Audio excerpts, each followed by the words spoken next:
Higher. Wow. All right, well, hey. 0. Maybe he doesn't need our advice. Maybe he doesn't. What is some? I know that your club-footed is one of the sounds. Yeah, there's 8 sounds. 8 sounds. I'm retarded. Besides, I'm club-footed, you half-white. we get that one, and what else do we get? Shut up. Shut up. No. Do we get ack? That's actually in the next soundboard. There's the actor. Do you have his app? I was one of the dummies that bought it for $2.99. Yeah. Now it's 99 cents, dummy. I know. No wonder you have no money. Yeah. What do you have on there? This is one sound you get. Shut the hell up for a minute. All right, that's one. What do you do with that? Just this. Did you do it? Like you sit there and play with it? No, yeah. I got it once, and I've never looked at it again. Do you use his screensaver or whatever that is? No. Wallpaper. Wallpaper? No, he's. Let me see his wallpaper. I don't want to look at him. Hold on. Yeah, who the hell wants to look at you? He got you $2.99. Yeah, well, I'm not putting out an app, dummy. And he only got you to buy it. Oh, He got you $2.99. Oh, it's a cartoon drawing of him. Oh, so it's not him. I want to see all. him. It's a cartoon. Oh. And he makes him look handsome. Almost looks like Hitler. Yeah. It's supposed to kind of look like the little figure that you have on your desk, Robin. Oh, okay. Yeah. It's a pretty app. I could come up with a much better app for him. But he'd have to do a little work. Yeah, he'd have to pose for some pictures. Yeah, have to be naked. No cock shot, just, a thong. And you cleaning the inside of my phone. Dude, I'm there for I'd pay $2.99 for that. Or even just, like, yelling at you. Eric. Yeah, like he should. Yeah, there should be little videos of him coming up and going, "You're a jerk." And then, like, when you turn on your phone, they can make that, right? When you hit the app, the guy comes on. It could be a ringtone. Yeah, dude, you could do much better. The other thing I want to mention was I've been thinking about, and maybe you, Robin, and Gary could give me some advice on this, about writing a book about the 10 years that I've been involved with this show. Ooh, advice. Well, my advice would be to go back, listen to all your appearances, and write about it. Yeah. What advice do you need? Or it's like, what's the best people to go with and stuff like that. You mean like publishers? Yeah. Why don't you write the book first and then go to the publisher? Or the companies that you guys went through and all that. Judith Regan, but I don't think she's in the book business anymore. They drummed her out of the business. I wrote 2 books for her. Robin wrote a book for her. Who are you writing your book for now, Robin? Avery. Avery is who you should go to. You could be with the same publisher Robin. I don't know that they do those kind of imprints. Is there ever any dinners where all the authors get together, Robin, where you and Eric could maybe speak with one another? Wouldn't that be great? Author to author? We'll go to one of those book fairs. Yeah. I would read a book. You see, but you want advice from me, Eric? Your problem is you're not honest enough. If you really opened up and told the true Eric story, I'd buy that book. I was going to be honest about the different things in the book. And you got to open up, like what it's like when Jan has to lift you to take a and all that stuff. I mean, you got to really open up. You got to, everything. All your insecurities, everything. Is mainly going to be focused on, what has happened on air and off air surrounding the show and my thoughts, like. I don't think you have a good book in you because you're very... See, what would be interesting to me is how hard it is for him to stay away when he bans himself from the show. Yeah, but he would never be that self-aware. He'd be like, it's not hard. If he really talked about his addiction to airtime, it would be fascinating. But, here's my advice. You need me to come and interview you and drag every little thing out of you, and then we transcribe it, and then I'll write the book. That's how you do it. Since I'm too busy to do that, being a judge. You know, you missed that window of opportunity when he wasn't doing anything. Yeah, you should have like a psychiatrist interview you and then write the book with you. Can you imagine that book? That's what I want to read. The real Eric story. Yeah. Hey, Eric, I got to go anyway. All right. All right, later. Talk to you later. Talk to you later. Bye. Eric, the actor with his app. $2.99, formerly $2.99, now 99 cents, Robin. JD bought one. It's on sale now. Don't wait till prices go back up. Yeah. That's great. Hey, look who it is, Sam Simon. I just love watching on the iPad and watching whole seasons at a time. Well, Justified's a good one. Homeland's excellent. I don't know how you don't have, Comcast to go so you can watch all these things. I don't think HBO Go is on certain, like Cablevision, you can't get HBO Go. But how come you're not doing Game of Thrones? Oh, yeah, that's a good one, too. Everyone, like Ralph was telling me, it's not as good as he said. He tried to get into it and he couldn't. You have to watch. It has a huge cast and a lot of characters to get to know, but it's worth it. And isn't there like a midget in there, too? My guy. Yeah. I mean, a little person. Peter Dinklage. Yeah, I dig that. He has a huge part in it. He's great. I like him. Robin, you're tracking him, right? I love him. Speaking of little people, you want to speak to Eric for, give him a couple of minutes? Why not? All right. Hey, Eric. Good morning. Good morning. Maybe since you two are on the same wavelength, he has some recommendations for you. He'll have you watching Glee.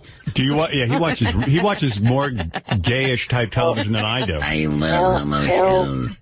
Hell no, I do not watch Glee or Smash. What? I do not watch Glee or Smash. Oh. I stay away from those two shows. But one of your favorite people. Yeah, Katharine McPhee. Yeah, I know, but that show is not interested in that at all.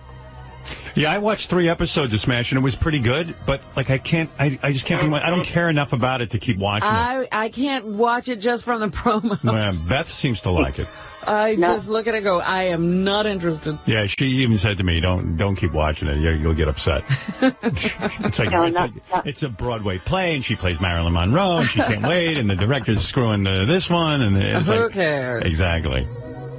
You know what? At the end of the day, even if you get the part of Marilyn, your life's a hell anyway. I mean, being a Broadway actor, they pay you, and you work your ass off. You work your ass off, and everyone's out to get you. Who wants to see a movie about that? Anyway, Eric, what's on your mind?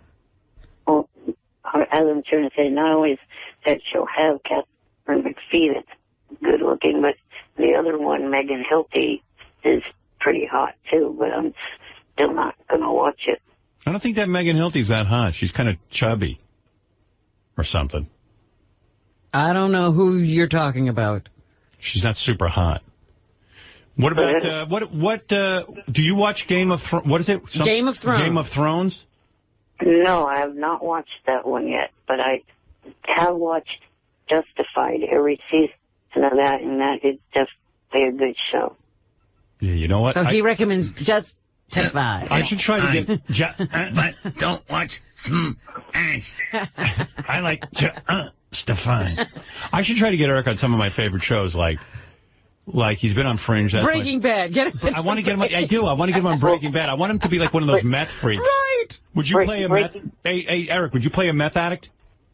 No, I would not. And here's my... Hey, look, you can't be a detective. Oh, please let me... You can be a little detective. Can I please give out the information? What information? Like in plain sight, Breaking Bad is on its final season. It is? Yeah. The one coming up will be the last one. How does he know that? Well, everybody knows it.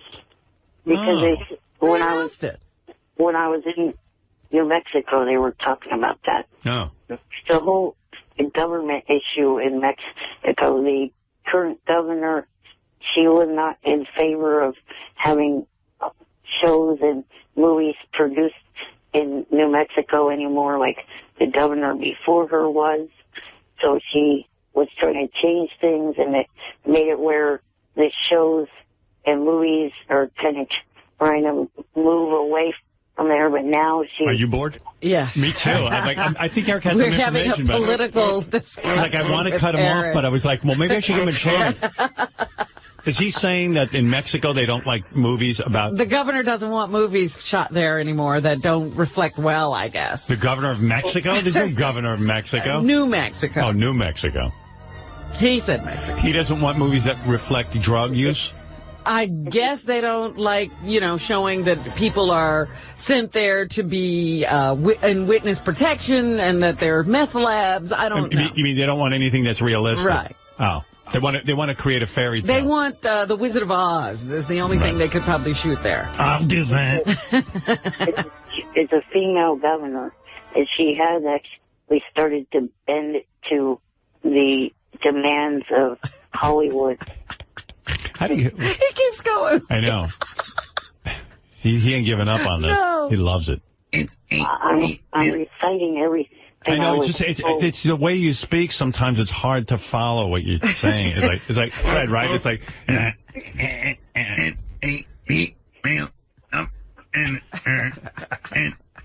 That's the way it comes across, Eric. It's like.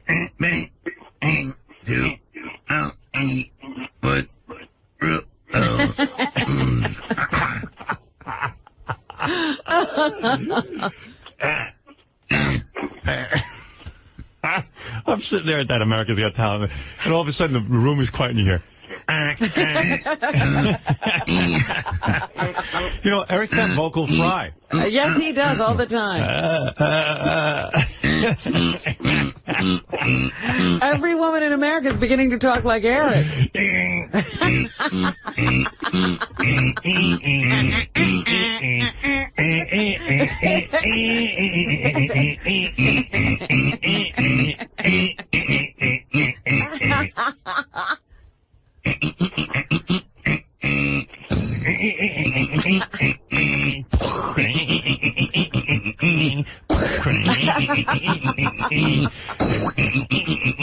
That's what it sounds like, Eric.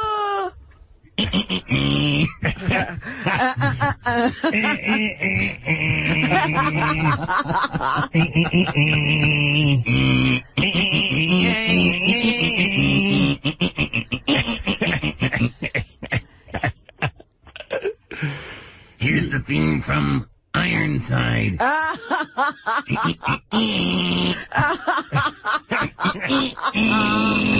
Oh, dear. My favorite show. You know what I mean, Eric? So it's like hard to listen to you go on about the governor of New Mexico. Actually, she's a woman, and she is a.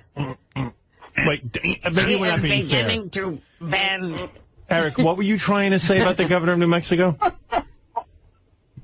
Oh, I think I've already said it. Say it again. All right, okay. I'm not sure I got it. Like, maybe I'm cutting him off too soon. Say it again. Was lost in translation. But we got it right? In other words, the governor of New Mexico is against portrayals of New Mexico as a place where drugs are produced. No, I think it's just filming there in general, any show or movie. Oh, they don't like revenue coming in? Yeah, it's a stupid thing, and she's starting to change it. Okay. So she's starting to... I'm confused. Are you? Yeah, because he's telling us all these shows are being canceled because of it. Now that she's starting to change it, they're gone already. Right. Oh, so she's... Well, because they decided to cancel their shows before she made the reverse decision. Well, that was stupid of her, right? Yeah. All right, well. Anyway, you watch Game of Thrones? He said no. But it's got a little person on it. Yeah, I know, but I don't watch everything just because they have little people in them. I think you got basic cable, right? No, I have HBO. He has HBO. He has a pretty good life. Oh. I mean, like, he has no money, but like the small amount of money he gets from SSI, he seems to do pretty well. Yeah, I mean, he does exactly, I do really well in life, but he does exactly the same shit I do. Yeah, you're living the same life somehow. Yeah, I mean, I'll be in a hotel all weekend watching on my iPad TV, and he'll be at home watching TV, too. That's right. I mean, maybe I get to go to some better restaurants, but that's about it. You know, John Hine was saying that Game of Thrones won just about every award. Peter Dinklage, who is the little person, won every award. Wouldn't Eric want to watch it just because it would be inspiring? He's not into it. He wants to be an actor, though. Yeah, but he's not into it. Well, I didn't catch what is it, on its second season now? Right. So it starts in a month. I didn't catch the first season yet because at that time I did not have HBO. Oh. Hey, what did you eat last night? I'm just trying to compare my life to yours. I'm pretty sure we're living a similar life. I actually had leftover pizza. It's not so bad. You didn't have leftover pizza, though. I had a salad from a takeout place. I mean, how different is that? By the way, since Gary came in the room, happy birthday, Gary. Oh, is it your birthday Happy today? birthday. Yeah, thank you, Eric. Fafafoi is what, 51? Mm-hmm. Yeah, happy birthday. South thought I was 53. Yeah. No, you're 51. It's so weird you're 51. I remember hiring Gary, and he was like... He was a boy. 23. Yeah. It's weird, and I don't see him as a grown-up. No. Still. I don't. Even he's 51, and I still see him as like a... With all that gray hair, you can't see him as a grown-up? I just see boy Gary with grayish hair. I have a son leaving for college in 5 months, and you still think I'm a boy. I still think you, know nothing. You just got out of college. You know what I mean? You think He's been supporting a wife and kids for years. Anybody who would hire me... It's remarkable. Anybody who would hire me, you won't do their project. No, stop it. I'm being silly now. Taking you with me to Texas? I know, but you said it. Well, I was kidding around. Not really. Make up your mind. No, but I'm taking Gary to Texas. He's going to be at all the tapings. Yeah. You going to go down to the South by Southwest Festival? A little bit, yeah. I'm going to go to 3 of the 4 tapings. I might go to... I was going to try to see Springsteen on Thursday night, but it's an impossible ticket. Did you just see Springsteen? Yeah, but it's the new record. Right. And then there's some other stuff. I think Train is playing. Like for all the money Sirius paid him, he did mostly new songs? He did 6 new songs out of 21 songs that he performed. Wow. Whoa. Well, they're good songs. Yeah, but a lot of people I heard were freaking out. I disagree. They want to see I didn't hear hits. anybody say they were disappointed. A couple of people said to me. Really? They said it was a great show, but, you know. First of all, I don't know what they paid him or how it worked, but to me, I thought, it was I'll bet you they paid him north of $2 million. I don't think so. But I think it's a trade-off for Springsteen. I think he's like, I'll do a concert, but you got to let me do my new songs. No. They had to pay him. Are you crazy? What celebrities were there? Gayle King, Tommy Hilfiger, Ben Stiller, Michael Douglas and Catherine Zeta-Jones. How does that help us get subscribers? Explain it to me again, because I think I would take the $2 million and buy billboards in Philadelphia, New York, say, hey, Howard Stern's still on the radio, and I don't know, I don't get, or even if they just put up signs that said, NFL. I don't know. How does that help us? This is how they explain it to me. I don't get it. They get a lot of celebrities to come, but they got a lot of press just by Springsteen playing the Apollo. Got a ton of press. Okay. A lot of people covered it, right. And then a lot of people covered it when they came in. It'll be a magazine. So I didn't see any press. Oh, there's a lot of press. Where? On television. Yeah. But is that press more effective than billboards? I don't know. I do. If I had a business and you gave me a choice between hiring Bruce Springsteen for one night and having a billboard hang, I think a billboard's more effective. I thought more people seem to be... Because where do we sell the most radios? In car. And new cars now people are turning over. There's a statistic, something about most people's old cars are at least 11 years old, so people are buying more new cars. And then they buy satellite, they get a new radio. This is it. Do you think Tommy Hilfiger being and by the way, I love his underpants. I do. It's the only underpants I'll wear briefs. Is that right? Yeah, I love them. But do you think Tommy Hilfiger watching Bruce Springsteen is really going to get us the kind of... I'm just saying. I'm not arguing with you. Yeah, no, I don't really know. I'm asking rhetorically. Yeah, I don't know.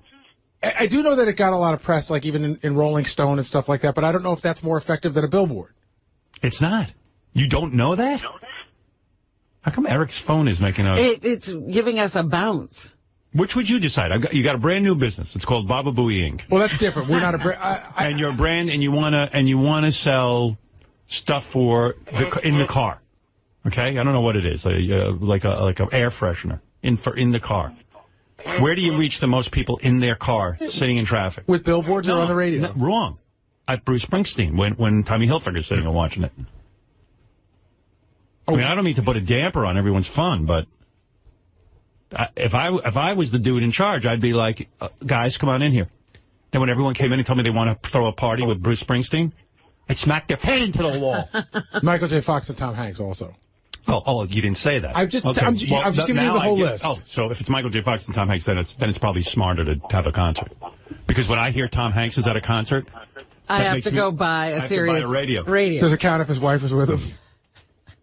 So if I'm going to give you the power to decide, you're now the CEO of Sirius. You're the president. You're in charge of everything here.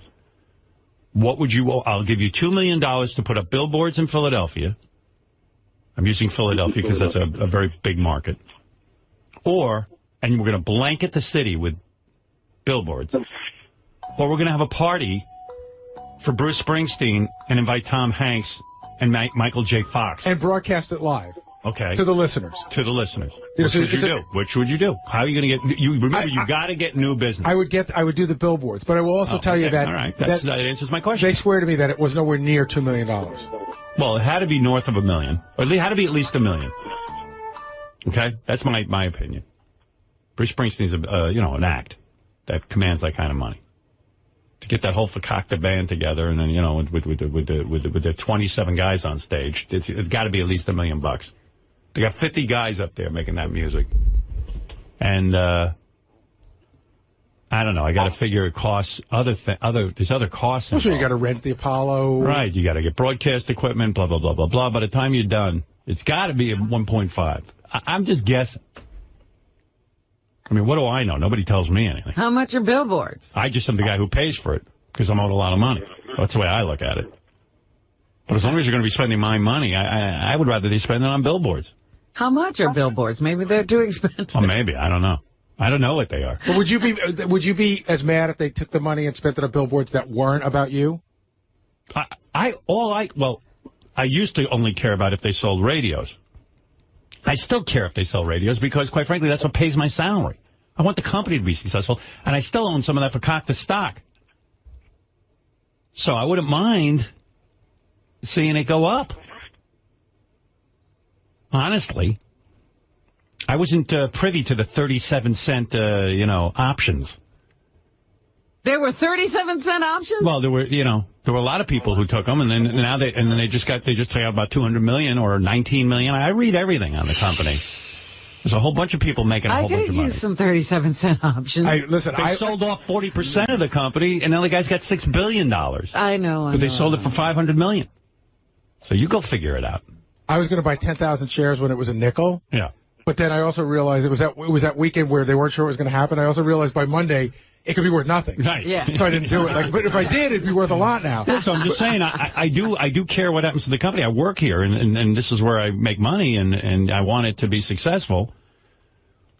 And I would not have had a Bruce Springsteen concert. I would have had billboards. That's just my opinion. What do I know? I'm a dope. But I am one of the 3 judges on America's Got Talent.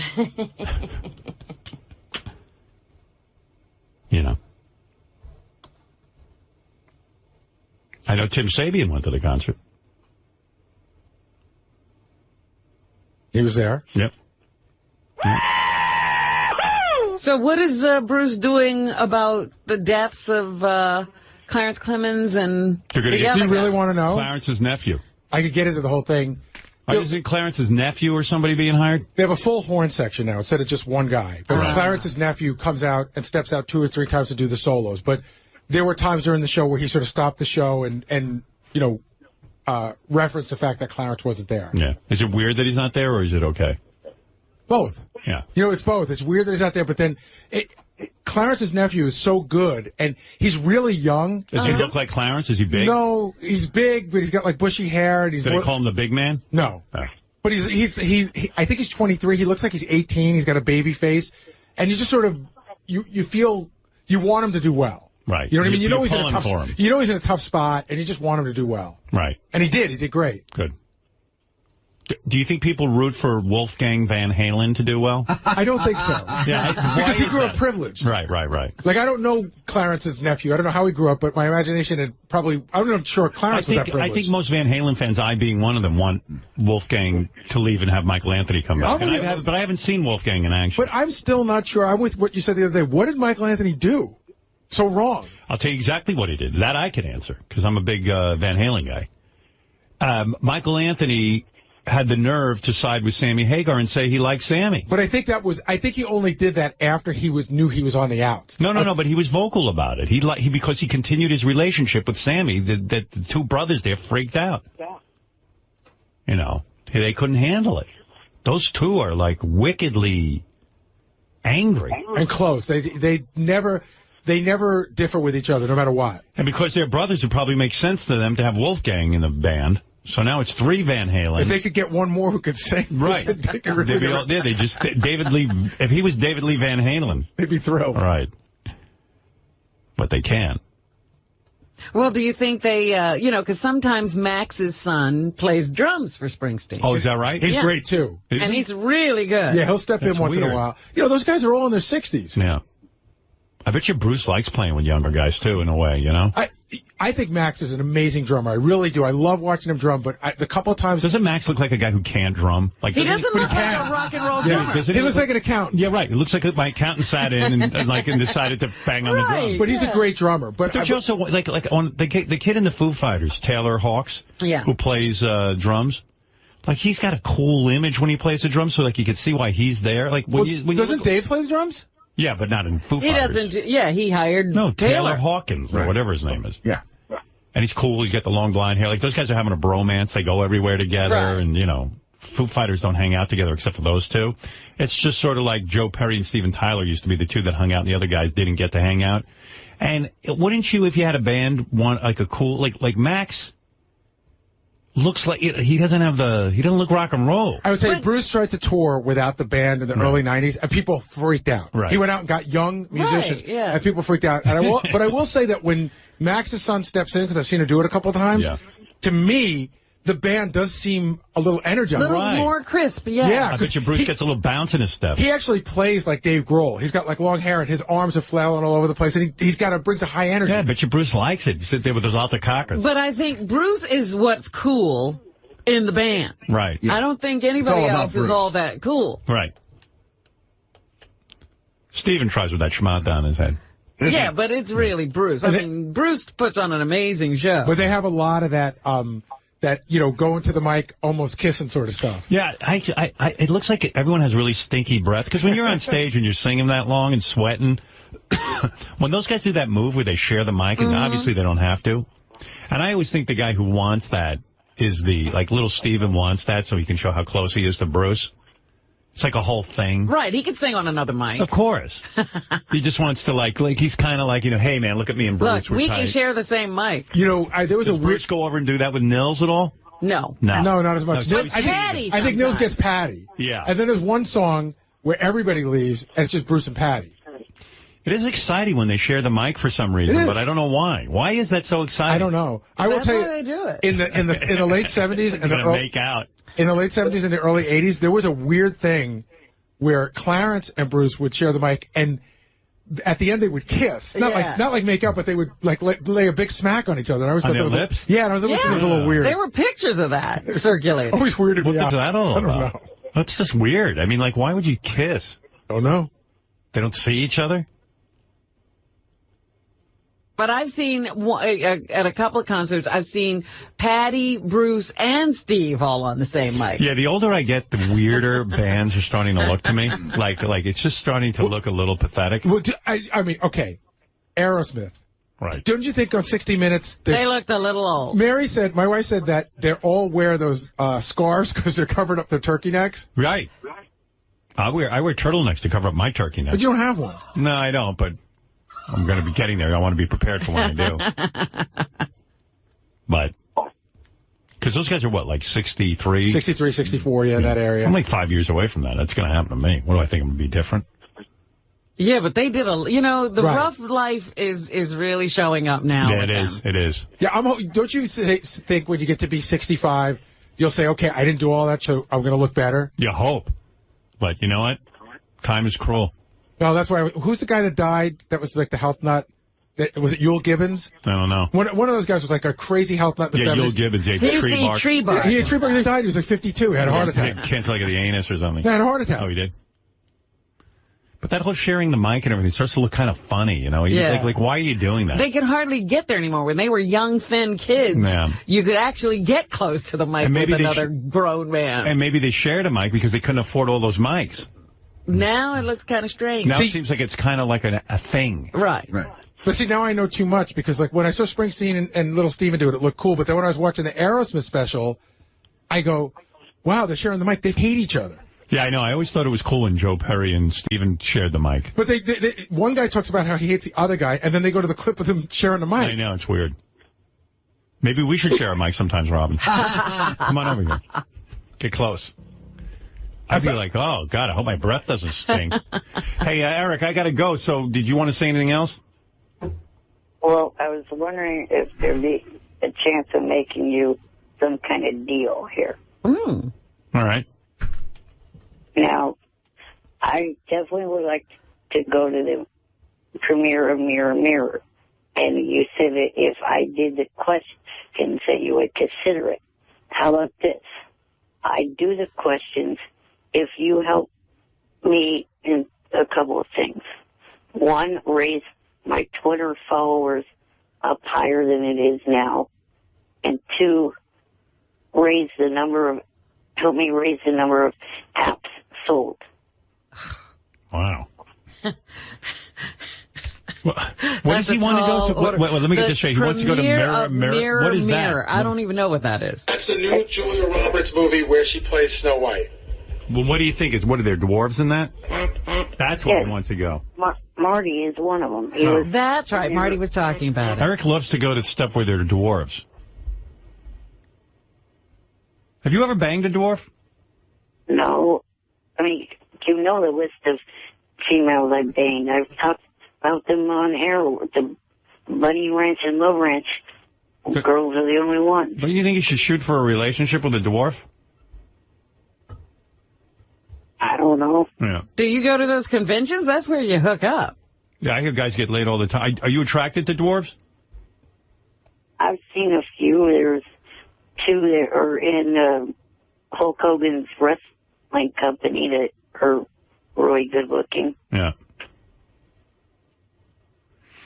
I know what he wants to do. He wants to go ask questions on the red carpet, and we've told him he's a disaster at it because he goes and then he doesn't like asking our outrageous questions. He's embarrassed, and I get that, and it's not for him. But so now he's saying he would ask the questions. He won't. He'll get there. He'll choke because you'll have already paid up. Right. And then what?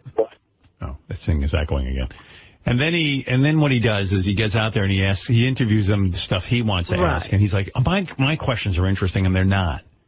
I think he went to the John Cena, the wrestling guy, and he asked him a bunch of wrestling questions that were interesting to him, but not to us. Yeah, and then he wrote a nasty letter to Gary saying, I was at Johnny Fratto's, and I met Jason Hervey, and I asked him questions, and Johnny told me what a great interviewer I am. I wasn't at Johnny's. I was on cam on the JFSC, and Jason Hervey was at Johnny's. No. So anyway, Eric's convinced he's a great interviewer. I know. And he thinks his interviews are so interesting that we should send them to like Mirror Mirror. We don't have a budget for it anymore. All my budget's gone because they started billing me for like fixing tape recorders and shit. And how are you going to get people to buy his app anyway? I don't know. How can I get people to buy your app? How can I do that? I don't even know how. Tweet it to your followers. I don't even think that'll convince. You want me to? Gary, tweet out, buy Eric's app right now. Okay, coming right now. Yeah, okay. About a month ago, when Jimmy bought it, he tweeted it out, and after that, I got some sales on it. How many? I think 100 or more. At $2.99? Yeah, at that time, $2.99. Wow. All right, well, here, we're going to do it on at Stern Show. We got a whole bunch of followers. I got to go. Eric, I got to go. I haven't taken a break, and I've been on for an hour, 18 minutes. Okay, one last part to the deal. I don't think I'm going for the deal. We're not going for the deal. No, there's no deal. Sending you to an event for us is useless. Alex, we don't have to have the discussion. We don't have the money to send him anyway. Yeah, I told you what they did with my budget. Right. But there's another thing. The listeners have been asking me over and over again for the last month. We want to hear about the Viper Room. Yeah, but I don't have time right now. Call in like next week about the Viper Room, and I'll talk to you about it. Okay, thank you. All right, bye. Bye. It's enough with him. It's like I'm his dad. And I have to got a deal for you. Yeah. He's always making me deals. He doesn't realize it's crazy. All right, I really do have to take a break. We're way behind, and want to make sure we get to every commercial and all the business we have to. Here's a few words. We'll come right back. You want to say hello to Eric the Midget? Sure, why not? Hey, Eric. Why did you have to say it that way? All right, Eric the actor, right. Thank you. Oh, by the way, last night I saw Eric's acting. I saw the final scene of From him. In Plain Sight? In Plain Sight, yeah. It's weird. Is it? Yeah, I mean, it's just Is weird. Eric good? Or is... I don't know. Yeah, Eric's fine, I mean... But, what is it... Does it work? It's weird. It's like Eric's there, and it just... You don't see too many guys like Eric on TV, and he's playing a landlord. Yeah. And, like, he's interacting with Mary McCormick and these two black women. I don't know their names. There's two females who are black. I don't know the other... Two. There's a woman pushing your wheelchair who's black, and then there's a woman going into the apartment that's black. She's not black. She's white? The one... Yeah, the one that... played my wife. Oh, his wife is white. Yeah. Whatever, I don't know. I don't know what was... I just saw the scene. Were you really able to follow what was going on? Well, yeah, I mean, it just was... I don't remember what the people... I'm trying to describe these people. And... Oh, yeah, there she is. Yeah, oh, she is white. Okay. Did she black? I don't know. I mean, Eric throws me off. And Eric, like he'll deliver the lines and everything, but it just seems like he throws off all the actors. It's just like the whole thing. He doesn't help with the timing, huh? I felt that they wrote to Eric's strength. Meaning they wrote the scene for him. So they wrote the scene for a cantankerous little person. So I didn't really feel like he was acting. I felt like he was just being him. But I felt like if you... No, he was acting. I didn't really... I mean, he had lines and he was... No, but I felt he was talking as if he were Eric... Like he is here. He's a natural. He was irritated, and his character is an irritated, pissed off little person. But it's weird. You can barely concentrate on what he's saying. It's so true. You know what I mean? Like Mary came on, I couldn't even see her. Right. Yeah, Mary McCormick was on, and I was like, oh, you know, like he's staring at Eric. I'm like, is she actually acting with Eric? Like, is she trying to? Like in my mind, I started going over like all the things I didn't see that the way they interacted together. Yeah, but it's worth watching for sure. I mean, you know. Eric's on for all of 10 seconds. Oh, okay. You know. But he's in there, and he is delivering lines. Now, do they keep the one line in there that I contributed, or did they... What was the line? I'll tell you. Keys, woman. Yeah, they left that in. They left that in. I saw it. And I was a writer, Eric the writer. Actually, I thought that was the most awkward line. It was like, I didn't buy that this little tiny dude was bossing around somebody? Yeah, it was weird. It was actually the one line that was disconcerting. Did you think so too, Gary? When he goes, keys, woman? I mean, yeah. I thought they were going for like a sort of a lame joke. Yeah. Like I was supposed to buy that the guy in the wheelchair. Yeah, like she could just take him and throw him in a garbage can. Dump him. Like she should just push him over. He weighs like 40 pounds. And just pick him up and throw him in a garbage pail. Like, what do you mean, keys, woman? Who are you talking at? Willis. Eric so wants to act the man. Oh, he's so the man. He's like, keys, woman. It sounded more like that. Yeah, I had to watch it twice to make sure I got it. Like a chainsaw.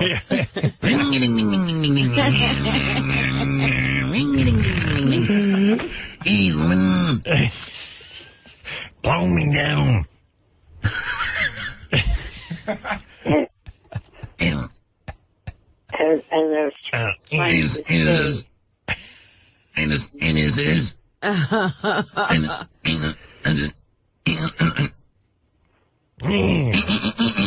Cheese one. Yeah, Eric, go ahead. You find? It's Fred. Damn. Hey, now.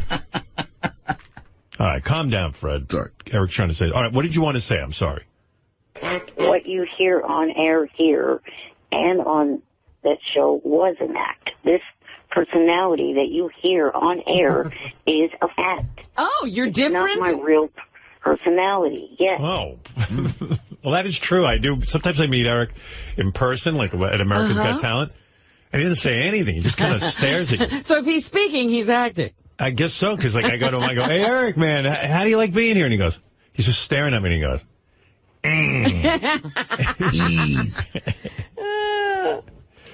For a second, can I talk to the real Eric? Yes. All right. Is this him? Yes. How are you? I'm good. Yeah. Really legitimately, I'm a pleasant person to be around. I don't act that way when I go out to the comedy shows and other stuff like that when I'm meeting fans. As long as a fan comes up to me and is nice to me and pleasant to me, I don't act like an ass like you guys think I do. Oh. I'm pleasant and nice to them back. Somebody tweets a nice thing to me on Twitter, I'm nice to them back. It seems like the same Eric. Doesn't it seem? I can't tell a big difference. Yeah, I don't see a big difference. I'm good, you ass wife. If they tweet something that's being towards me, then I give it right back to them. Right. Well, listen, you have your back up against the wall, you do that. All right, Eric. Anyway, congratulations. I saw your appearance on In Plain Sight, which will be airing, I believe, this week. Friday night, 10 o'clock. I'll have to USA watch. Network. You'll be seeing Eric the actor. Eric the actor will be on In Plain Sight. There's another video that I was calling in to ask you about. If you've seen the video, YouTube video from WonderCon where somebody during the 21 Jump Street panel asks Jonah Hill a question about me. No, I haven't seen that. It's pretty funny because next to him is Channing Tatum's in there with a completely clueless look on his face, like he doesn't get what Jonah's being asked. Yeah, well, if he doesn't listen to the show, he wouldn't understand. That's right. He'd be lost. All right, Eric, I'm going to move along, okay? Because I know Debbie, the pet lady's out there. She's screaming at everyone. All right, see if JD can get that video for you. I will check it out. I want to see a video where Jonah Hill is asked about Eric, the actor, and Channing Tatum looks confused. Thank you. I've seen that confused look before on Sharon Osbourne when our audience is yelling out, like, Eric the ack. It's like people hold up signs, ack, and she'll turn to me and go, what do they mean? What do they mean, ack? Yeah, right. All right, Eric, thank you. And congratulations. Thank you. There he is. Eric the actor, the real Eric the actor, not the guy character who comes on here and plays a character. Right.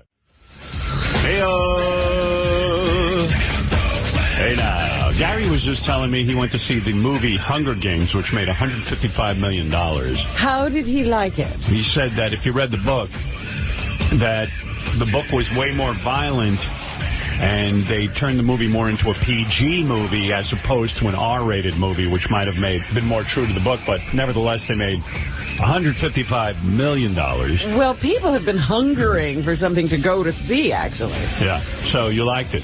Yeah, it was good. It was good. I wish, like I said, wasn't great. I wish they could have done the real version, because in the book they're very graphic, and like a lot of kids read the book and it's graphic violence, but I guess they just didn't want to show it. Yeah, they were worried that a lot of parents would have, and a higher rating would have prevented kids from going to see it. Making history, Lionsgate. Remember when Lionsgate only did movies? Right. How did they get into the big movies? I don't know. Yeah, they very quietly were backlogging some kind of catalog of movies. Lionsgate was a big joke. Yeah. Like, remember, they would just do, they'd make movies for a couple of $1 million, and they were all bad. Like Chopsocky movies. Yeah. Almost like Toxic Avenger and stuff like that, but not. Is that place still in business? The ones that used to make Toxic Avenger, Trauma. I don't know. I haven't seen a Toxic Avenger movie in a long time. They never made that leap into making really good movies. They just stuck with the show. I always felt that they wanted to be that company that made movies. Right. They wanted to be known for that. That was their brand. Making history, Lionsgate, The Hunger Games opened to an astounding $155 million at the domestic box office, the third best debut of all time, and the best for any film opening outside of summer. So there you go. Gary says could have been a little edgier, but it's good. It's a good movie. I think you'd like it. Yeah, I'm sure I would. Do you know the story? It's about kids who are forced to be in reality shows in the future. It's about kids who are forced to be in a games where it's like Survivor, except they kill each other, and it's all televised. That sounds good. I mean, that premise doesn't appeal to me that much, but I would watch it.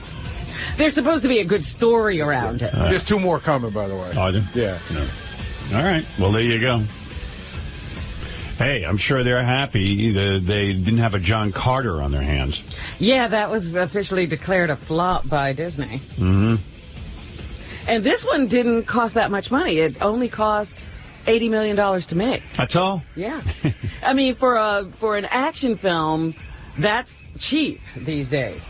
Boy, there's a business that's the same as like legalized gambling. I mean, you put together a movie, and I'm sure the people at Disney all thought that John Carter was a home run. I mean, they put like $200-something million into the film. Right. Well, that's my point. John Carter, which makes hardly anything, cost $250 million to make. Why they would spend that kind of money on something nobody knows about or cares about, I don't know. Eric the midget is on the phone. Eric the actor. Yes. Eric the actor is on the phone out of Sacramento. He's very excited because many people got to see him on In Plain Sight, the Mary McCormick vehicle. Was this the weekend that Eric made his debut? Eric made his debut. Did you see it? I have not seen it yet. I'm going to get it on demand. David Spade must have watched it because he sent me an email. All it said was Eric the Extra. I mean, it was a 3-second part. That's a better name. I think we should call him Eric. Just Eric the Extra? No, it is not. You don't like that name? No. And let me start off with 2 things. You could have blinked and you would have missed Eric. One thing that I want to say before I start in about the episode is, from A1, the nickname Eric the Midget has been wrong. We don't call you that anymore. I sometimes do. Howard just slipped and called me that before. Wasn't even really a slip. I kind of did it on purpose. I did it just to irk him. Let me tell you, proportionately, my body, my arms, my hands, my feet, and my legs, they do not fit what is a midget. I thought midget was just a bad term all the way around. He's a dwarf. It is a bad term all around. But dwarf isn't as funny as Eric the Dwarf isn't. Well, Eric the Dwarf is kind of funny. I like Eric the Extra. I'll go to Eric the Extra. If you want us to stop Eric the Midget, I'm going to Eric the Extra. But from what I've been told medically about midgets, midgets are the ones that have the short, stubby arms, stubby fingers, and stubby legs. You have that? No, I don't. You put my arms, my legs, and my fingers on an average-sized kid. They're proportionate to that kid. But you're not a kid. Braggart. Well, yes, I'm not a kid, but my arms would work on an average-sized kid. So weird how everyone, like that's important to him. I know, arguing about his size. Yeah. How about this nickname? Eric, the medically proportionate dwarf. Anybody want to go with that one? No? And then also, I wanted to say, and hopefully Beth's listening too, because of my app sales, I made a $100 donation to the North Shore Animal League. Wow. That's very sweet. What the app's blowing up? Yeah. Wow. Isn't that something? You're making money with that app? Yes, and I could give more money to the North Shore Animal League the more money I make off of the app. Wow. That's That's quite an enticement to get the app. That's right. Some of the proceeds will go to the North Shore Animal Well, League. that's very nice. I'll be sure to tell Beth. That's a big passion of hers, helping the animals. So that's very nice of you, Eric. Actually, that is nice of Eric. Does Eric have any pets? I mean, Eric doesn't have a pot to piss in, and he's giving donations. Does he have a pet? No, he can't take care of a pet. Can you take care of a pet? I'd like to have a pet. Parents won't let you? Or it's not so much they won't let me. They just haven't gotten around to doing that yet. And their whole idea is to get a dog that could stay here sometime and then be with them sometime. I know dogs don't like that. Dogs want to be in one house and one house only. They don't want to go between house to house. You should get a St. Bernard and ride him around like a pony. Yeah. Have that little keg under his... Yeah, you could have a keg party. Yeah, well, Eric is right. I mean... Dogs don't like to go from house to house? Well, they bond to their owner, and... They can't bond to more than... And it's kind of sucky for Eric. I mean, he's on his parents' mercy, like if he wants to get a pet. But a cat would be better for Eric because cats are much easier to take care of than dogs. Well, I heard about a dog this weekend. Yeah, I like both, but my dad's allergic to cats, so it kind of puts a little, problem there. What about one of those service dogs? I heard about a dog this weekend that actually gets on a school bus by himself once a week, goes to a school, and helps children in an alternative school relieve their suffering. That'd be cool. Like if Eric tied up a dog to his wheelchair, and then he could like a sled. The dog could pull him like a dog sled. Like a dog sled. Is that cruel? No, if you get enough dogs. I mean, maybe one dog pulling the sled would be. You get 5 dogs? Eric could have a pack. It's going 80 miles an hour in that chair. He could join the Iditarod race. Right. Get a whip. Yeah, well, he should get a guinea pig. That would be easier, you know what I mean? Right, or a fish. Fish, yeah. Well, fish isn't fun. You can't relate to a fish at all. No, you eat a fish. No, anyway, Eric's episode of In Plain Sight was on, and I have the audio if you want to hear it. All right. All right, here's Eric. Eric's whole performance. This is Eric's whole performance. Let's see. The first part is 41 seconds, and the second part is 23 seconds. So he was integral to the plot. So if you add both together, it's under a minute that he's actually on screen. But he's very impactful. When you see him, you're like, whoa. What did Eric think? Were you pleased, Eric, the way they edited and the camera angles, etc.? Yeah. Did you think you looked good? The truth? Well, oh, stop, Howard. I don't know if I want to answer that because it kind of sounds self-centered. I see. I thought he looked good. I mean, for Eric, you could tell he was at his top of his game. They didn't do anything like put eye makeup on Eric or anything like that, try to matinee idol him up. No, you could tell they powdered him down, though. Yeah. Right? They had a little bit of makeup on you. Yeah, a little bit. He was pretty natural. Okay. Oh, natural. Here's Eric, the actor, in plain sight, in case you missed it. And believe me, if you blinked, you would have missed it. But, all right, look, it's a part. Here we go. By the way, I like you, couldn't sit through a whole show. I just went right to the Eric part. So I had no idea what was going on. It was weird. Eric You don't know the story. Well, from what I could tell, Eric evidently was married to some very attractive black woman. Mm-hmm. And she was... Not a black woman. Why do you keep calling the woman black? I don't know. Maybe because she was pushing a wheelchair. I don't know. In the city, I see a lot of black women pushing wheelchairs. So she has to be black. She's pushing a wheelchair. Exactly. No, I don't know why I keep thinking she's black. Because I've seen pictures of the woman's not black. I don't know why I think she's black. Nope, she was a black woman, Robin. I don't know why. You know what? I saw it once. I didn't see it. The agent was black. Oh, that's what it is. Yeah, but she's not pushing the wheelchair. No. I know there's a black person involved. Yes. What was it again? Who's pushing the wheelchairs? No, I guess. All he said was woman. So see, that woman is not black. No? You think she's white? I can't tell. The woman pushing the wheelchair is your wife? Thank you, J.D., for correcting him. All right, so the woman pushing a wheelchair is the wife? Yes. Okay, and then there's a black woman who is showing the home to, like, it's your home, though, right? She's not showing the home. She's the one of U.S. Marshals, and she's trying to get a tenant who is under their protection out of the apartment. Yeah, whatever. So that's complicated. So I knew there was a black woman. The black woman is saying something to Eric, and then she opens the door, leaves it open, and then a bunny rabbit comes out. Anyway, here it is. What's the difference? What's going on anyway? Here.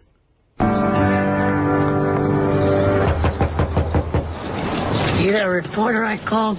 Reporter? I'm Beth's sister-in-law. Who are you? I'm her landlord. I'm going to shame that crazy on YouTube. Keys, woman. Your mama didn't teach you any manners? My mama's happy. Beth? Beth? My mama's happy. Jeez, woman. Keith. Woman. I mean, but between us, and I know Eric's going to get offended. He's who is the guy who hired Eric for a guy named John, the producer of the show. He's got to write a whole show. I know, that's what I'm saying. Oh, Jesus. It was only like under a minute. This character should be spun off. Yeah, because it's so fun. I mean, Eric, close your ears for this part that I'm going to say to Robin. I mean, is he the worst or what? Oh, but it's Well, no. funny.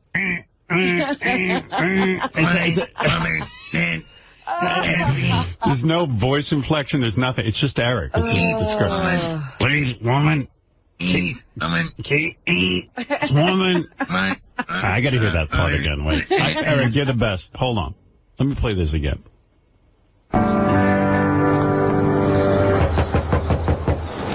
You that reporter I called? That might be his best line. Come here, let me run away.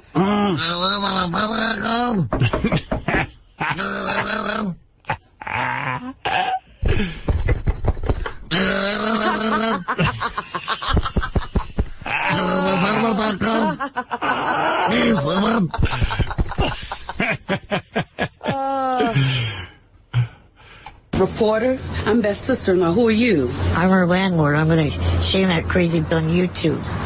Keys, woman. Best is Keys, woman.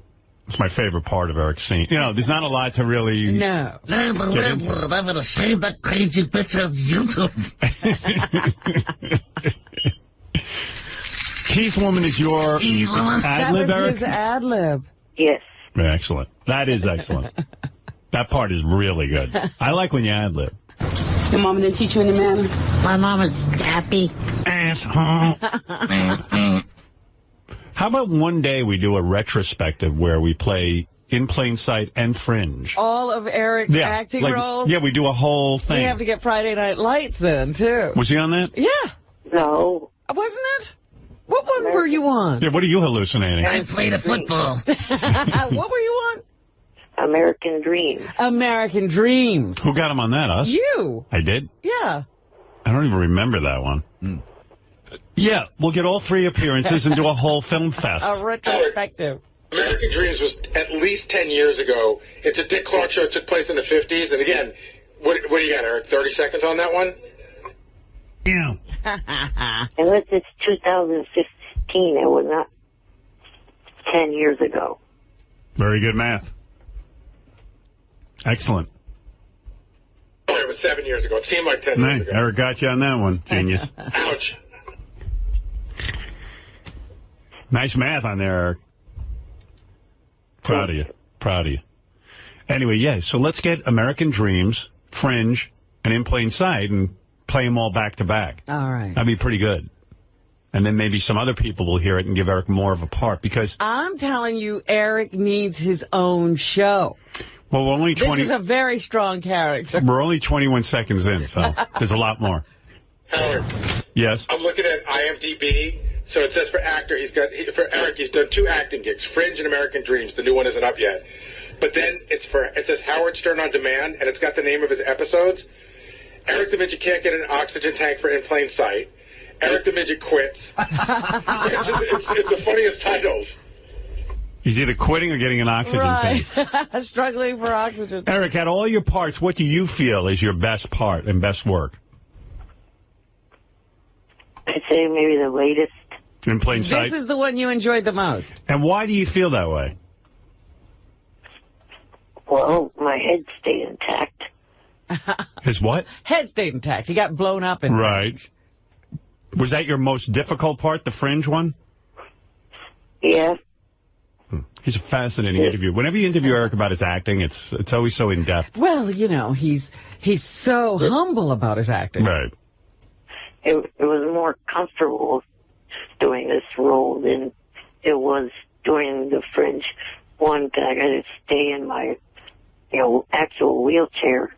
Right. Oh, they had you in something else in Fringe? No, he actually was moved onto a bench, and he could have rolled over. Oh. A bench, and then I was on the ground in a subway tunnel. Right. Yeah. Yeah, I mean, seriously, it wasn't that easy. That was his most demanding role. I like this character on In Plain Sight, but I guess In Plain Sight's going off the air, so we'd have to move this character into his own series. That's what I'm saying. He needs a spin-off. Oh, I would love that. Can you imagine a whole hour of Eric? Let's see how the fans enjoyed Eric. I know a lot of people tuned in for it because Eric told us to. Jake, were you're in New Zealand. Were you able to see In Plain Sight? I watched them on YouTube. It was just Eric's bit, and yeah, I enjoyed it, except for the bunny line. I felt that was quite weak.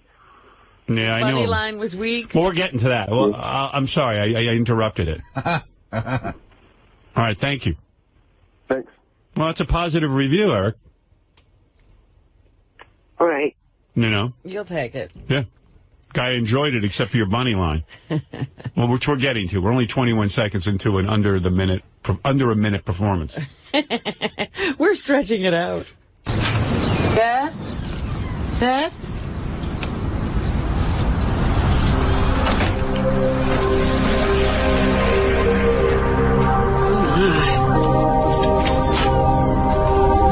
I don't want to see any reporters when I come out. Got it? Crap, don't let the bunnies out. Oh. I guess you had to be there.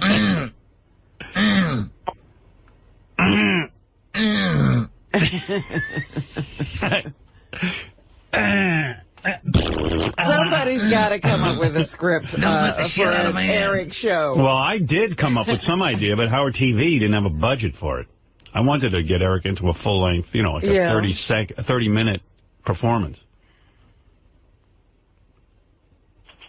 Doug, can't we get some sort of budget together to get Eric a real half-hour sitcom type thing, or let's revive Ironside. Yeah, we could certainly talk about it. Yeah, I mean, we're blowing it here. We got a major star. Yeah, we tried that whole mini Taxi Driver. Remember the film Taxi Driver? We were going to do mini Taxi Driver. By the way, behind the scenes of Eric at In Plain Sight begins airing tonight at midnight on Howard TV. Right. See Eric on set, talking to Mary McCormick and all the various stars. And then at one point, Eric even gets the actress, what's her name? Vanessa Williams. Really? Tia Carrera. He gets Vanessa? I don't know. I couldn't think of it. Tia Carrera, and he somehow wrangles her into his trailer. Dressing room or trailer. Seems like a trailer, if I have it right. Yeah. Yeah. Trailer? Did you have a ramp to your trailer? And it's really, really good. No, I did not. So what did they do, carry you? Yeah. Wow. Yeah, that starts tonight.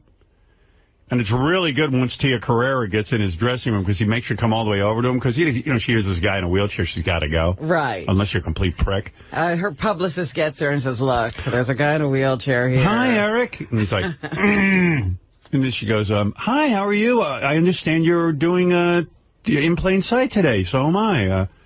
What's your part like? The best is she walks in and there's a whole camera crew. Right.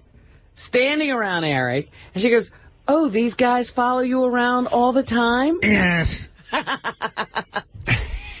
even it's not even an intelligible, it's like, he doesn't even make conversation with her. It's the greatest It's the greatest meeting. He went to all that trouble to get her in there. He gets her in there and he didn't say a word. Yeah, I mean, here she is. She's looking at these cameras. He doesn't try to explain them to her. You know, like you'd think he'd go, I'm here with a camera crew because of Howard Stern or something. No. He's got the personality of a fish. She said, hi, Eric. I understand you're here and... But she really walks in and she I have a clip of that if you want. Accosted by cameras, and no one explains it to her. Well, Eric could have made some conversation. Hey, play that clip. This is a little piece of what you'll be seeing tonight. Hi.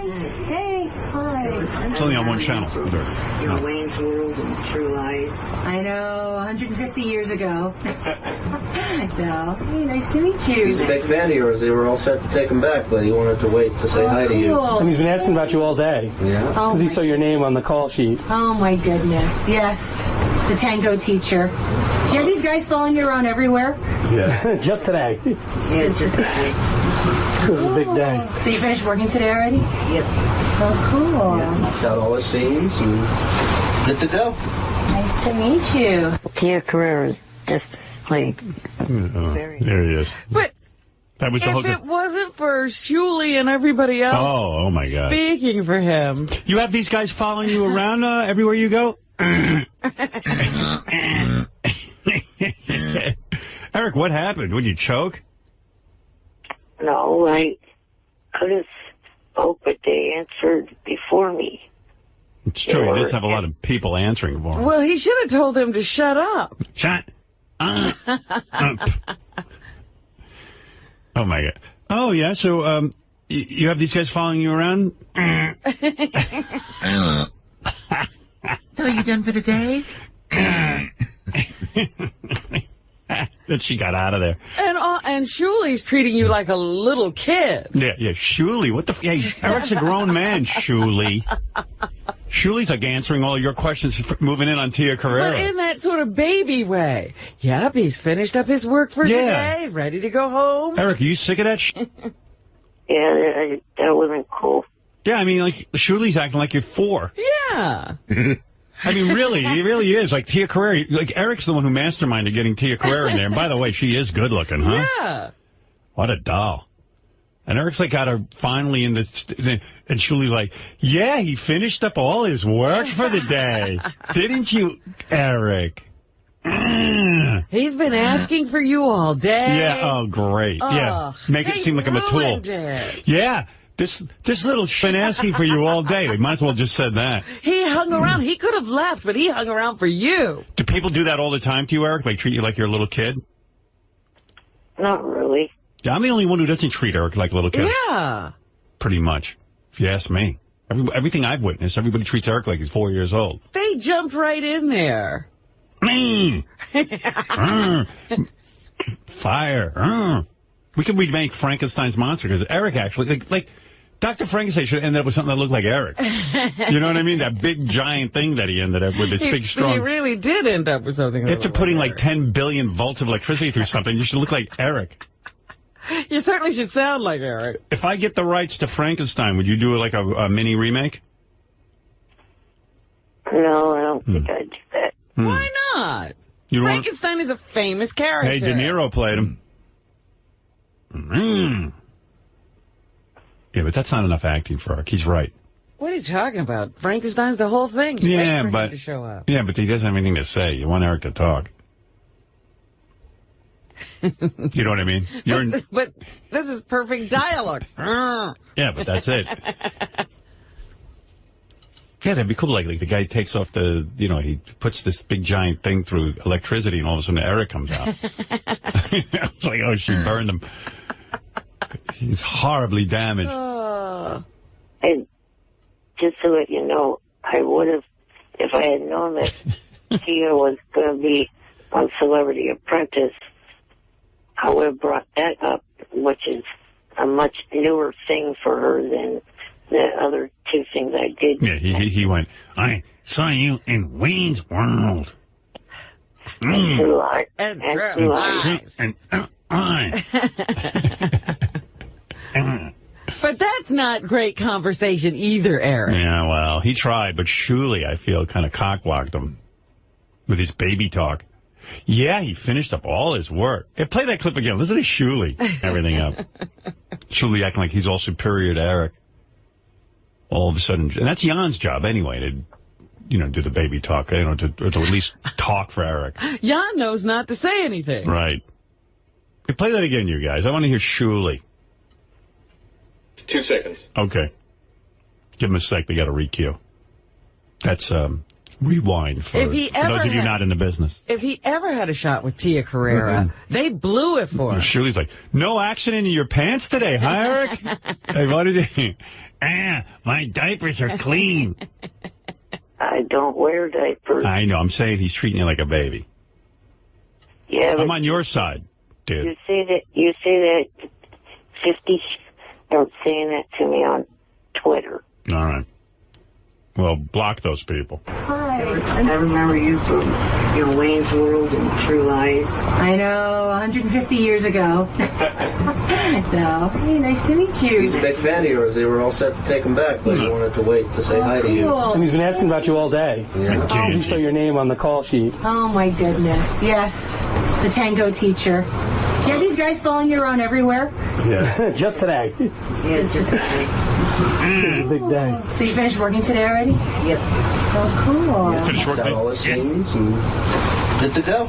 Nice to meet you. Tia Carrera's definitely. They didn't let him get a word in edgewise. You got to watch the special. I'm not kidding. It's the greatest thing you ever saw. I'm not kidding. No one knows what to say to him. Because he kind of stares at you, and right, and everyone's like kind of trying. I think everybody gets nervous. They do. Like you're like, what the fuck we got on my hands here? What are we dealing with here? You should watch the full episode of In Plain Sight, which will re-air on Thursday night, because I noticed in the script there are several actually Stern Show related references. By the way, so there's so that was 41 seconds of his part I played you, and then here's the final 23 seconds. All right. I promised I'd get her help. I keep my promises. Well, better to Finkel. Anyway, good job. You compliment me? Well, don't get excited. I'm hormonal. Plus, my kid in the hand of rank amateurs. Hey, who's going to get her crap out of that apartment? Jeez, I don't know what Beth's whining about. He seems sweet. I'm God serious. Aw, adorable. I'm God serious. Hey, there was one right there. He's on screen for 23 seconds. He gets one line. That was two.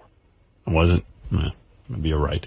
And there was a Stern Show related reference that Mary did just there. What'd she say? Replace Beth's name with your name. I don't know what Howard is complaining about. He seems sweet. Oh God! You think that's a Stern Show reference?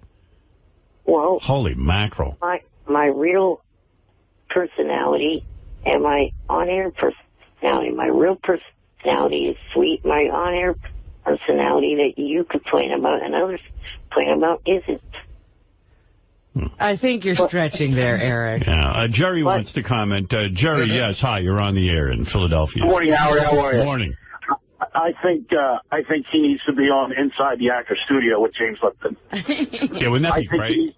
I think it would be the highest-rated show that guy ever had. And tonight we celebrate the renowned Eric the actor. His head would explode. Just imagine him trying to get an answer out of him. Eric, what was your favorite role? It would be the greatest show ever. Eric, what is your favorite curse word? That's it. That's all I have to say. All right, thank you. Good idea. We're going to see if we can't book him on that. Eric, would you be on Inside the Actor Studio? Yes. You would do it, even though you realize you've had 3 roles that all are under 60 seconds. You would go on there as an actor. I'm sure that they're not all under 60 seconds.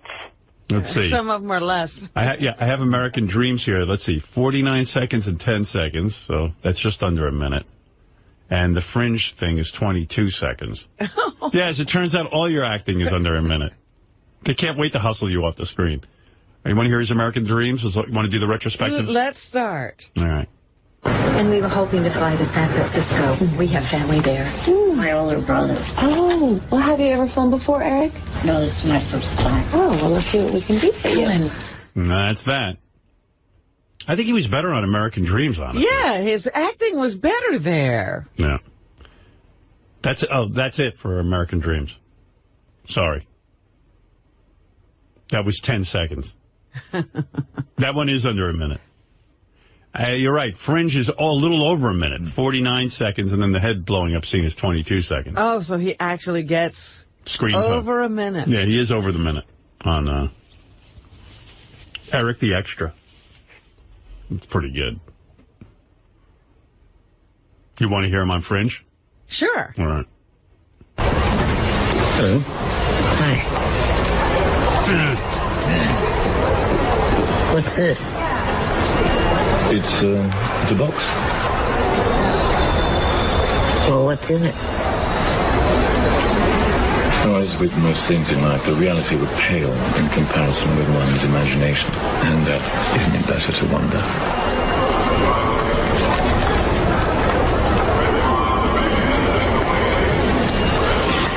I say, would you mind keeping an eye on the box while I go to the restaurant? Is there, remuneration? Of course.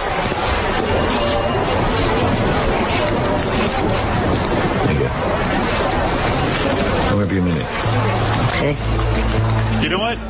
I think his work on Fringe is better than In Plain Sight.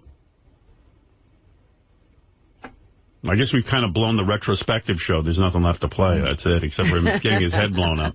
And you can't really listen to that.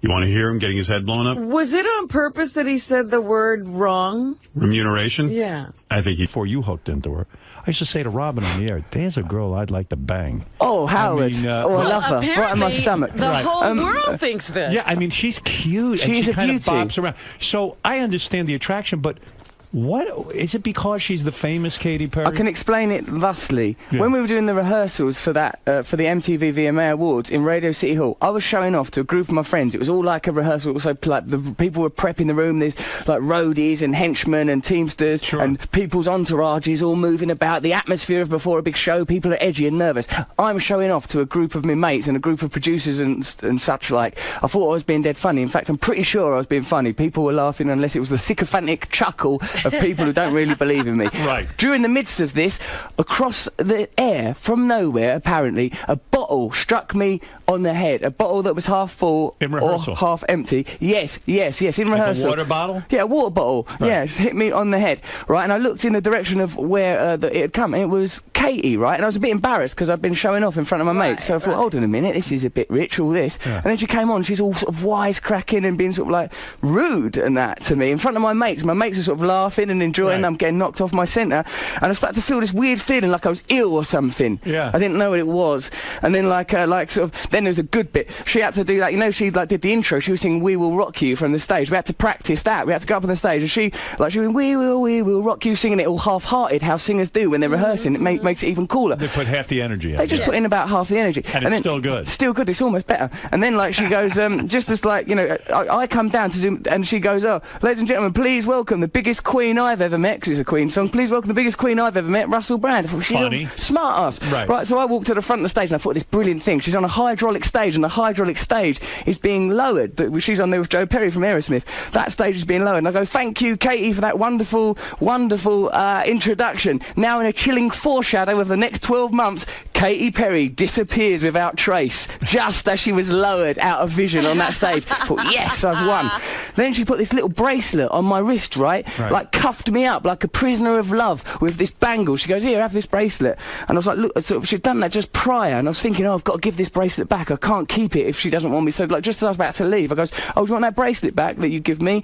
And she went, no, keep it to remind you of me. And I went, "I don't need nothing to remind me of you." And it was like a lovely little chilling moment. You said, "I don't need nothing to remind me of you." Yeah, it was romantic. No kidding. So how do you? Okay, so that was cool. You were saying that thing about the fame, and like, yeah, definitely, it makes an impact at the beginning, like it's a sucker punch you know, because oh my God, she's famous. To date a woman who is powerful, who can make her own money, and also be hot is great. But has her own business too. I mean, she's always flitting off to do whatever she needs to do. She's got her own narrative, right? So you can't control her. Who is worth more money, do you think, in the relationship? You do think so, She's got to be, isn't she? I mean, you know. Don't you think, though, her career is kind of like, you know, musicians, it's tough to come up with music that everyone's going to like over and over. Yeah. So do you think she's banking on you to be the big earner in the future? If she's got any sense, Howard, she will be. That's right. And do you think that eventually you will out-earn her?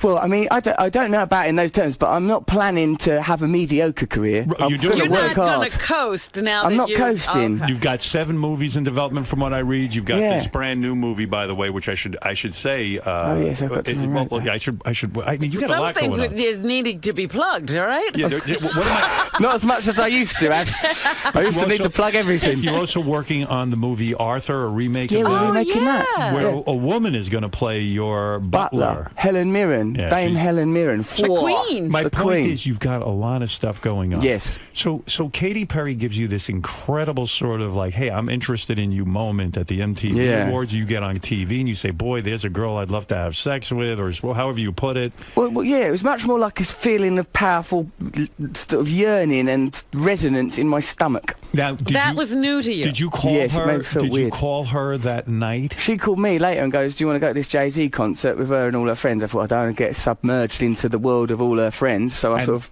But this is exciting because not only do you have celebrity friends, but she must have her friend is Jay-Z. Rihanna, she's hanging out with. She's with everybody. Isn't it true your bachelor party will be thrown by Jay-Z?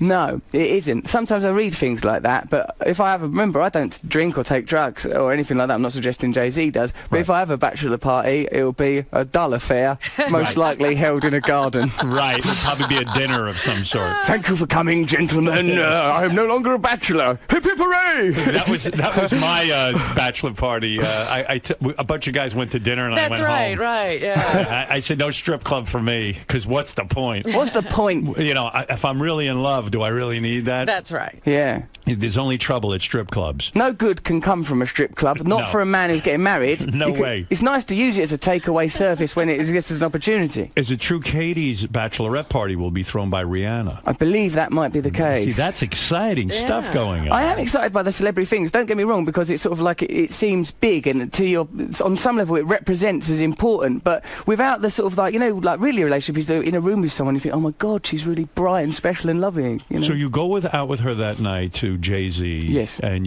I didn't go. I said, no, I'm not coming. Why? Because I didn't want to be all dragged off into someone else's life. I was nervous.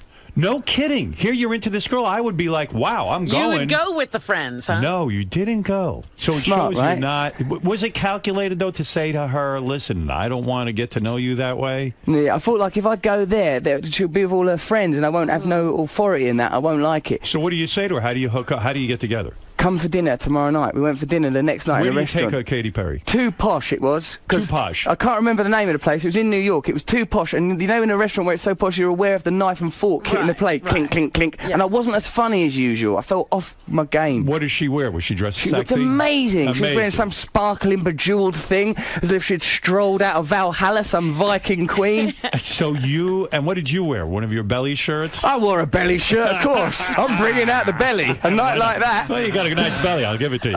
Thank you. So then you're on this date. Yes. You go to a restaurant. I assume a lot of photographers come and take your picture. Actually, no. It was quite sort of quiet. It was in New York. No one knew about it or that's what's didn't nice care. about New York, isn't it? Yeah. So we just went. It was all right. And so you're out. You have this dinner. Do you go back to your place? Do you go back to your hotel? Where do you go? Well, she did come back. We just had a little kiss, and then she went home, which again was very confusing because that's normally the bit for the sex. Yeah, you went to the hotel, your hotel. My hotel. Yeah, and you kissed. You made out a little bit. A little bit of kissing, just kissing. And then you said, "Hey, baby," you go for the titty. And then good night. I did not go for the titty. You didn't go for the titty. No, I was just sort of like, because I remember I'm all bamboozled with all these feelings, these confusing feelings. Because you've never felt you find yourself actually caring about her, right? Yeah, which was very strange. I was used to be a musketeer. So she left. Yeah, I did. Did you beat off that night? That night, I don't think so, because I think I had this peculiar emotional block that meant my penis looked unusual down there. It was just like an exclamation mark between my legs. Being the open kind of guy you are, you're a very open kind of guy. I mean, I don't know what you're like off, when you're Who knows when you're not here what you're like. I drop this facade and go out and kick dogs. Yeah, you're probably a demon. So do you call her up afterwards and say, I'm confused, all we did was kiss, I thought maybe there was more there? What do you do? What happened was, there was this one of the bits that was very striking, Howard, is there's a bit, I was talking to her at dinner, and I felt like when you've took too much acid, and you get this sort of wave of, oh no, my whole identity's melting, the world is an illusion, nothing's real, oh God, everything I believe in's falling apart. And like, sometimes when you're on acid, you'll go to someone, I'm frightened, they'll go, it's all right, just breathe, go with it, man, just go with it. And I went to, I feel a bit like, and I've nearly went on the first dinner, I nearly went, I love you! Right, and then sort of screamed it in a panic attack. Is she that great that you loved her on the first, I mean, like you really thought you were in love? Yeah, so on that dinner, I thought, I'm going to marry her. I'm going to marry her. You really felt that way? Totally, like a big smash through the heart with a horse and carriage. As a man who was a heroin addict and had a lot of problems, do you start to doubt yourself and go, with this feeling of love, maybe it's just like, maybe one of my crazy things? Maybe it's an addiction thing. I did wonder. You suffer from OCD, I know that. You have all of this. Does maybe he have OCD too? Yes, he does. And he practices transcendental meditation. I do, I'm well into it. Yeah. Really? Yeah, me too. How many years? Unified field. I just started about that time, actually. I learned it off this fella, Bobby Roth. He taught me around the time that I met Katie. It was very, very succinct and all at the same helpful. time. Yeah, because it helped me, because like from that day, from that mad acid rush of feeling like I was in love, where she just went like, I feel a bit strange. She went, it's all right, what's your favourite film? Just like as how you would talk someone down. It was like Elephant Man, and then everything was okay. And like from then, I learned transcendental meditation. I went off to some prison in Louisiana to make a documentary, and everything changed. Stopped that day, honestly, not cheated on her, not done nothing wrong, not got off with other birds, not messed around. When did you see her again? Do you think that 2 weeks later. I've been doing TM for 36 years, and when I started, I stopped smoking spontaneously. A lot of things happened to me. So do you think that maybe from the TM, even your mindset changed about women? I believe it may have done, Howard. That's very possible. Because I think you were accessing... It gets rid of your stress. Yes, I don't think that his mindset about women necessarily changed. His mind changed about his life. Maybe he's in love with TM and not Katie. Oh! So wait. No, Katie, because it's definitely her. I'm not sort of projecting these feelings willy-nilly all over the shop. It was at the level of conversation. You had a lot of things in common at that dinner, and you just said, gee, this girl just turns me on. This is the one. This is that. I can talk to her. These others I don't even want to stay with. That's right. Yeah. So how long before you get into her pants where you can actually have coitus? Well, the act of coitus, Howard, occurred well, obviously, because I love her, I want to be protective to some degree of our privacy, which is another odd thing for me, because in the past, everything for me has been for comedy. I've had no privacy in no regard. Bloody ages! Right, what happened is like we didn't see each other for a couple of weeks. And why is that? Because, like, of scheduling things. I was off making this documentary about enlightenment in a prison in Louisiana with condemned men sleeping with rapists and murderers. About enlightenment vis-a-vis TM, or just enlightenment in general? Enlightenment in general, but TM, we went to Fairfield to learn with all them, like the transcendental meditation people, as part of the same project. Is that how it happened? Yes. Also this. You said that as if something suspicious was going on. Yeah, you didn't just come by it. You were doing some work, and it just... you came upon Yes, that's true. Yeah, I was doing an investigative project. So you don't see Katy Perry for a couple of weeks. Then she calls up and she goes, she was meant to be going on holiday to Thailand with a friend of hers, Suzanne, and this friend got sick and couldn't go. She goes, do you want to come to Thailand? But do you call each other every day since the first date? I write these letters to her that were like Edwardian epistles. My dear, I'm looking out the window. I saw a nightingale nesting. Everything's gone all mental and romantic. Like in those old movies where the guy, they only have letters, and you became a man of letters. You were writing letters, or are these emails or texts? I wrote on parchment with a feather. Did you write love poetry to her? Yes. Like, give me an example of a poem you wrote. I wrote this thing. Perry. She told me she was. I mean, this is sort of private. It's because you coax things out of people, don't you? You smash through people's intimacy. Well, there's this thing where I was in, she wrote she was making a music video and she was in a fountain, and I just I'd been meditating and I was in that prison being looked after by a lovable rapist, and it was quite nice actually. It's confusing when you meet someone who's a rapist and they're quite nice. Right, This is confusing. I'm liking a rapist. Why can't you have proper sex? You actually met a rapist and said, gee, he seems nice except for the fact that he's a rapist. Were it not for these rapes, you'd be a thoroughly nice man. I understand. With me, all you'd have to do is buy me a cup of coffee. I understand Charles Manson's lovely. When you're not being killed by him. him. Yeah, right. When he's not nosing up your apartment in all sorts of blood, he's a nice fella. Right. So you start writing love poems. What did you wrote about the fountain? Yeah, there's something about a fountain, and also when I met her, oh my God, check this out. This is dead private, really. But like she was sort of like, you know, like I said that she looked like a mermaid. She had this tumbling hair, and I gave her this note and I said, "You are a mermaid, and I'm drowning." Oh, you pussy! No! I fucked so many women. 5 a day I was Put doing. those headphones The on. Russell Brand Easter hot tub party was legendary. Lined up they were. I love love stories. I do. I love a love story. You said I was a pussy. No, I'm kidding with you. Listen, Now the whole world Can I tell you something? knows. Shit! I think it's sort of sweet that you're able to open that side of yourself up after all the years of being a womanizer. But were you afraid that would turn her off? Like maybe you were coming on too strong. You're a mermaid with your hair. All right, don't mention the mermaid thing. I really regret it. Turned around and said, "Pussy." Yeah. She does take the piss. She's cold with that stuff. But in all seriousness, like that's a risk, isn't it, for you to open Yes, yourself it's an up? emotional risk. Do you know what surprised me, Howard? Because she could have turned around and said, "Oh, this guy's dear, whacked." Yeah. mermaid. You make me feel a bit sick, dude. Excuse me while I kiss the sky. Yeah. Right. She like no, And but plus, she is a poet by living in a sense, and you're probably saying, "Gee, maybe my poetry kind of sucks." Yeah, how can I write to someone who writes? hold on a second. Let's not call my poetry into question. I'm an Englishman. Right. Country of Shakespeare and Wordsworth. Wait a minute, it's the Irish who are really known for poetry. Yeah, no, Beckett, Wilde, I gotcha. But it's the same language. But so you become a man of letters, and you start writing, and this is an unusual feeling. You're not looking at other girls. You're saying, "I'm focused on this Katy Perry." And we always thought it was going to be a British girl for you. No. All of a sudden, it's an American. It's a whole thing. American. Weird. Her parents are preachers. I know. Now, when you that's met, right. when you look kind of like, rock starish. The devil, actually. The devil, yeah. Madam! Did you, when you met her parents? Yeah. I know. They're evangelists, aren't they? But they're actually very lovely. They're evangelists. They're new. They're like born again Christians or whatever. Which when I heard it, I thought, oh, this ain't going to go well. Right? But like her dad hung out with Tim Leary and sort of like Christianity via madness. And like her mum went to that Berkeley, San Francisco, and Berkeley? Berkeley. That's it. That's the one. Thank you. And she went to a Doors concert and danced once with Jimi Hendrix. So they're not total straights. No, they see me and I think I'm might be like a window back to the glorious 60s. Is her mom hot like she is? Yeah, Mum is pretty hot, so that's good news, isn't it? And no chance you going berserk and then banging the mom? And well, I think that let's speculate. Hold on, let's try this out. Perhaps, yes, the entire parent. Why stop there? Do you find that... So here's something that disturbs me, though. Yes. After 4 months of going out, and out of that 4 months, maybe you saw each other for a few weeks because you both are on the road and you have tours, and she has tours, you have movies. I mean, in 4 months, you ask her to marry you. Yeah. Because was the sex the best sex you ever had? That is a wonderful aspect of the relationship, but it's much more. All of it is like some spiritual connection. Honestly, I'm worried now because I've said the mermaid thing. But seriously, what's good? What happened is I felt like this connection to a person, and suddenly I've never been able to stop sleeping with women. It's just been my hobby. I love it. I'm devoted and dedicated. This happened, and in fact, that ain't the thing that's even hard. Of course, in some respects, it is nice to have sex with loads and loads of people. But like the thing that I've missed, much more than that, which I've been able to let go, the thing that's actually difficult about it, Howard, is trusting someone emotionally and knowing that one person now can hurt you because you love them. And like normally, if one girl hurts you, just go, oh, that one hurt a little bit. Guards, fetch several more women. Right. Ones that aren't so cruel. You're taking an emotional risk. It's a little scary. When's the last time you were with another woman? In other words, the day before that dinner. Right.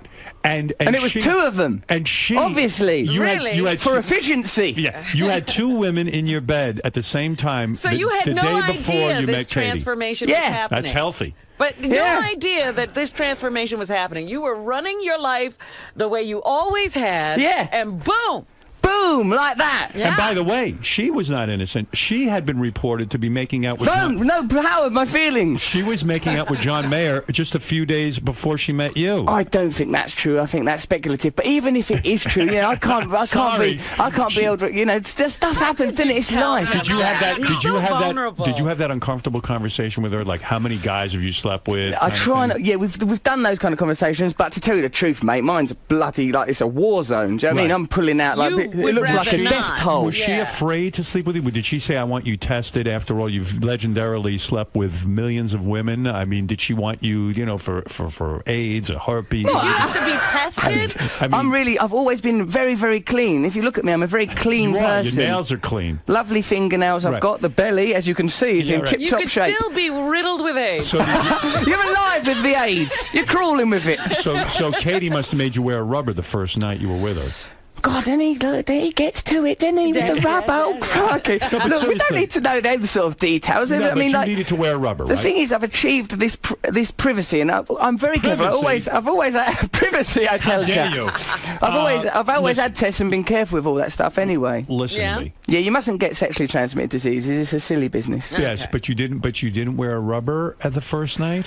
Well, is that what you're saying? What I'm saying, Howard, is the love of this woman has led me to have this area of my life that I want to protect. That previously I would have, like, you know, there's stuff that's happened that's been really funny, and I can't do it. Do you think you could really be trusted in a marriage? I mean, don't you think at some point the novelty is going to... I mean, you guys really haven't known each other that long. Okay, 4 months... How long should they wait, Didn't Katie's parents say to you, listen, son, 4 months you've been dating my daughter...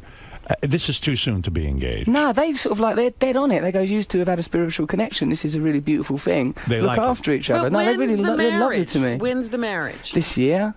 Now, I'm going to tell you, you guys got a rough road ahead of you, and I'll tell you why. Why? What do you mean? I'm going to tell you why.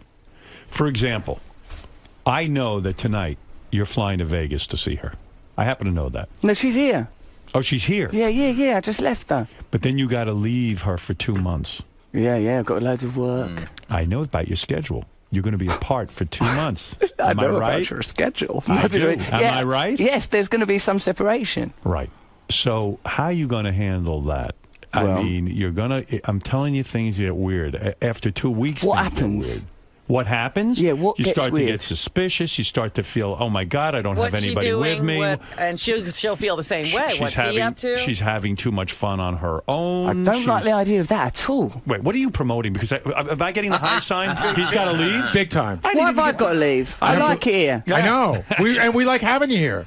I didn't even get to half my Finally, interview. I find some people I can trust and you drag me away. He really has to go there. All right, then let me promote what you're promoting, because I'm not doing a good job. I'm here to promote my relationship with Katy Perry. Yeah. I'd mostly like you to know the intimate details First of all, how I've fallen in love. You can see Russell Brand in Get Him to the Greek. What's that? It's a really, really brilliant film. I play the rock star character that I play in Sarah Marshall. Okay. In it is Jonah Hill, out of Superbad. He's amazing and really funny. Also in it is P. Diddy. He's unbelievably hilarious in this movie. Well, I loved Sarah Marshall. I loved you in it. I would go see that based on the Sarah Marshall character. I would like to see that. So this is post Sarah Marshall. You've now you're. He's still a rock star, and I think they have to get him to a concert at the Greek Theatre in Los Angeles. But the character's gone back on drugs. He's a pain. He's a naughty boy. He's on the heroin. He's making people smuggle drugs for him. He's mischievous. He's naughty. He's got a glint in his eye. And now it's your comeback kind of thing. Exactly, precisely. It's a really very good film. I can't promote it heavily enough. The album soundtrack, Infant Sorrow, featuring the single Just Say Yes, that's the soundtrack to the movie. Yeah, because I used to have to sing all of the songs because I'm being a rock star. And it's you singing? It's me singing. Well, I got to hear this. Have a listen, you'll like Russell's memoir, My Bookie Wook, is available now in paperback. I remember that. What do you mean you're obsessive compulsive? Do you have the rituals? Do you have to tap things for good luck and do all of that?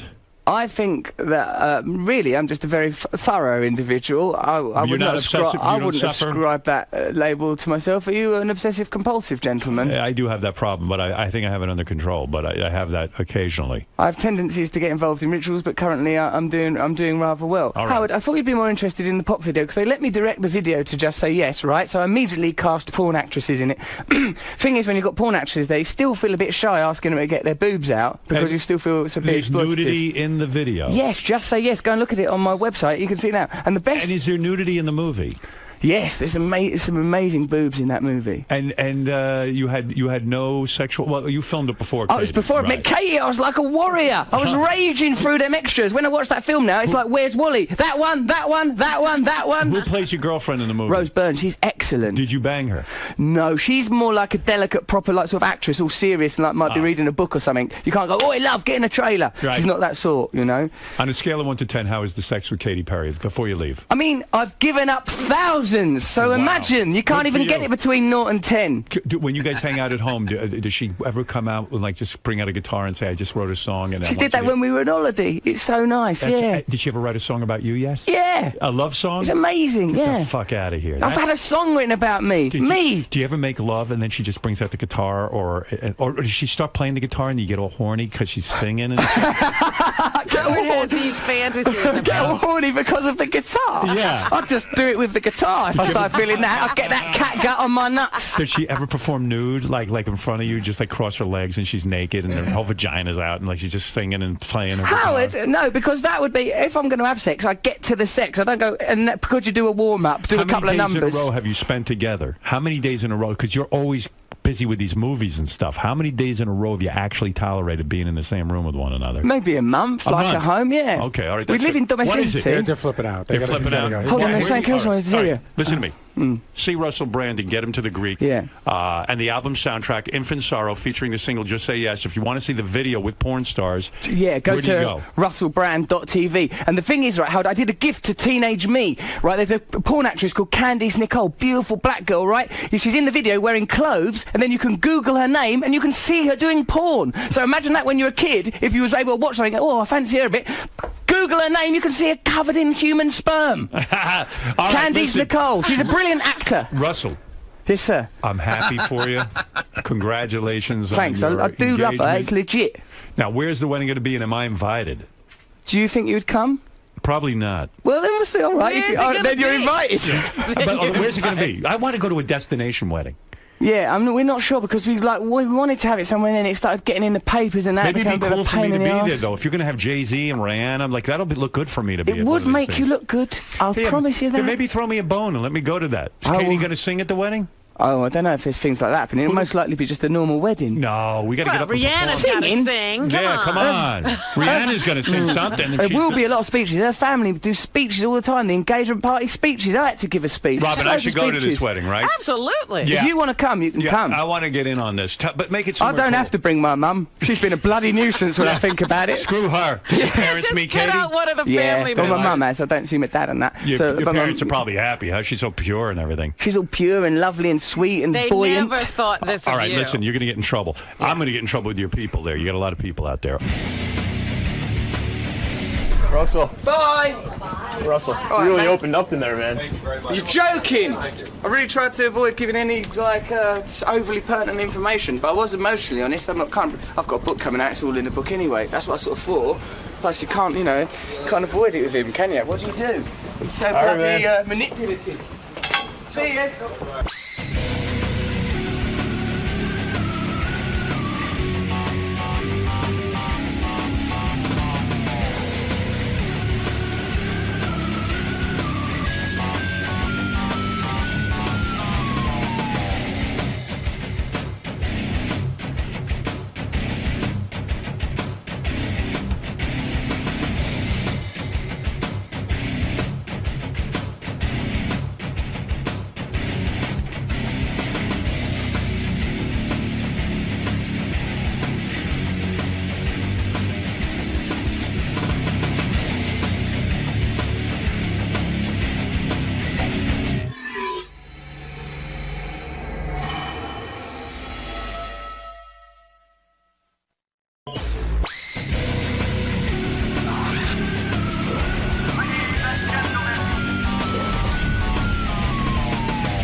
John there? Yeah. Wait, shit. I know I'm going to end up hanging up on John. You got me. I do? Yeah. All right, good. All right, wait, I'm going to make sure. I'm up at 4:30 because I was so infuriated by your shows this week. Yeah, John called me last night at home. I had a thing going on. I had to talk to my daughter on the phone. Uh-huh. No, I was hurt. Yeah, so John called me last night. He's all fucking upset about the my L.A. trip, the L.A. party. I love this guy. I knew yesterday would upset him. I hang with this guy, been on vacation with this guy. Yeah. I've gone through his whole marriage. I almost had a foursome with him and his wife. I mean, there's history here. Yeah, I almost had to have sex with his wife for him. Yeah. I mean, it's not like I haven't put myself out. You took care of his wife for a whole day once. I sure did. What a horrible day. John went to work, and I had to sit there and have cocktails. Vicodin. What? Nothing. Shit. That's not true. Not true. Vicodin. Anyway. Who would do that? No, I've just been getting calls, like, from everyone saying, like, oh, I thought he was your friend. Like, what? Like, I don't know how I took, like, how I was a shithead at the party. Like, you weren't a shithead. Well, no, yesterday you really came down hard on him when Jimmy was here. You two both also said that he was a bummer at the party. And so did you, Robin. No, here's what happened. I wasn't there. Robin was the one who said it. That's why you should have commented. Here's what happened at this party, this big deal Hollywood party. I'm gonna correct every point you have. Good. Go ahead. Let's go through it, and you'll see I'm not saying anything that wrong. Yes, you are. Number one, I spent 99% of my time with John at the party. I couldn't get rid of you. No, you love my ass. No, you were nervous around everyone else. Every time I turned around, you're standing right next to me because you felt comfortable with me. All right, fair enough. But between you and me, you're in love with me. Howard, I love you, but I got a lot of, like, you and I have nothing in common. Oh, my God. Really? He follows me around like a puppy. Oh, please. You just said it. You followed me around at that party the whole night. By the way, the girl he is with, I don't know, is she now your girlfriend, Nikki? Well, she's not here today. But is she your girlfriend or no? No. She's not? She's a great girl, but she's not here. What does that mean she's not here? That means it's 4:30 in the morning and she's not here. No, but I'm saying, is she your girlfriend now? No. What, you're kidding. She got mad at me after that night. She did? Why? Oh, yeah, you were acting like you were really bad to her. No, I wasn't. He walked in with the most gorgeous girl I've ever seen. No, that's not why. That's not why. No, you were saying shit in front of her. We're fine. He starts talking about girls he's banged and stuff in front of her. No. By the way, that's why she's mad. Let's start with this. What did Courtney Cox say to you?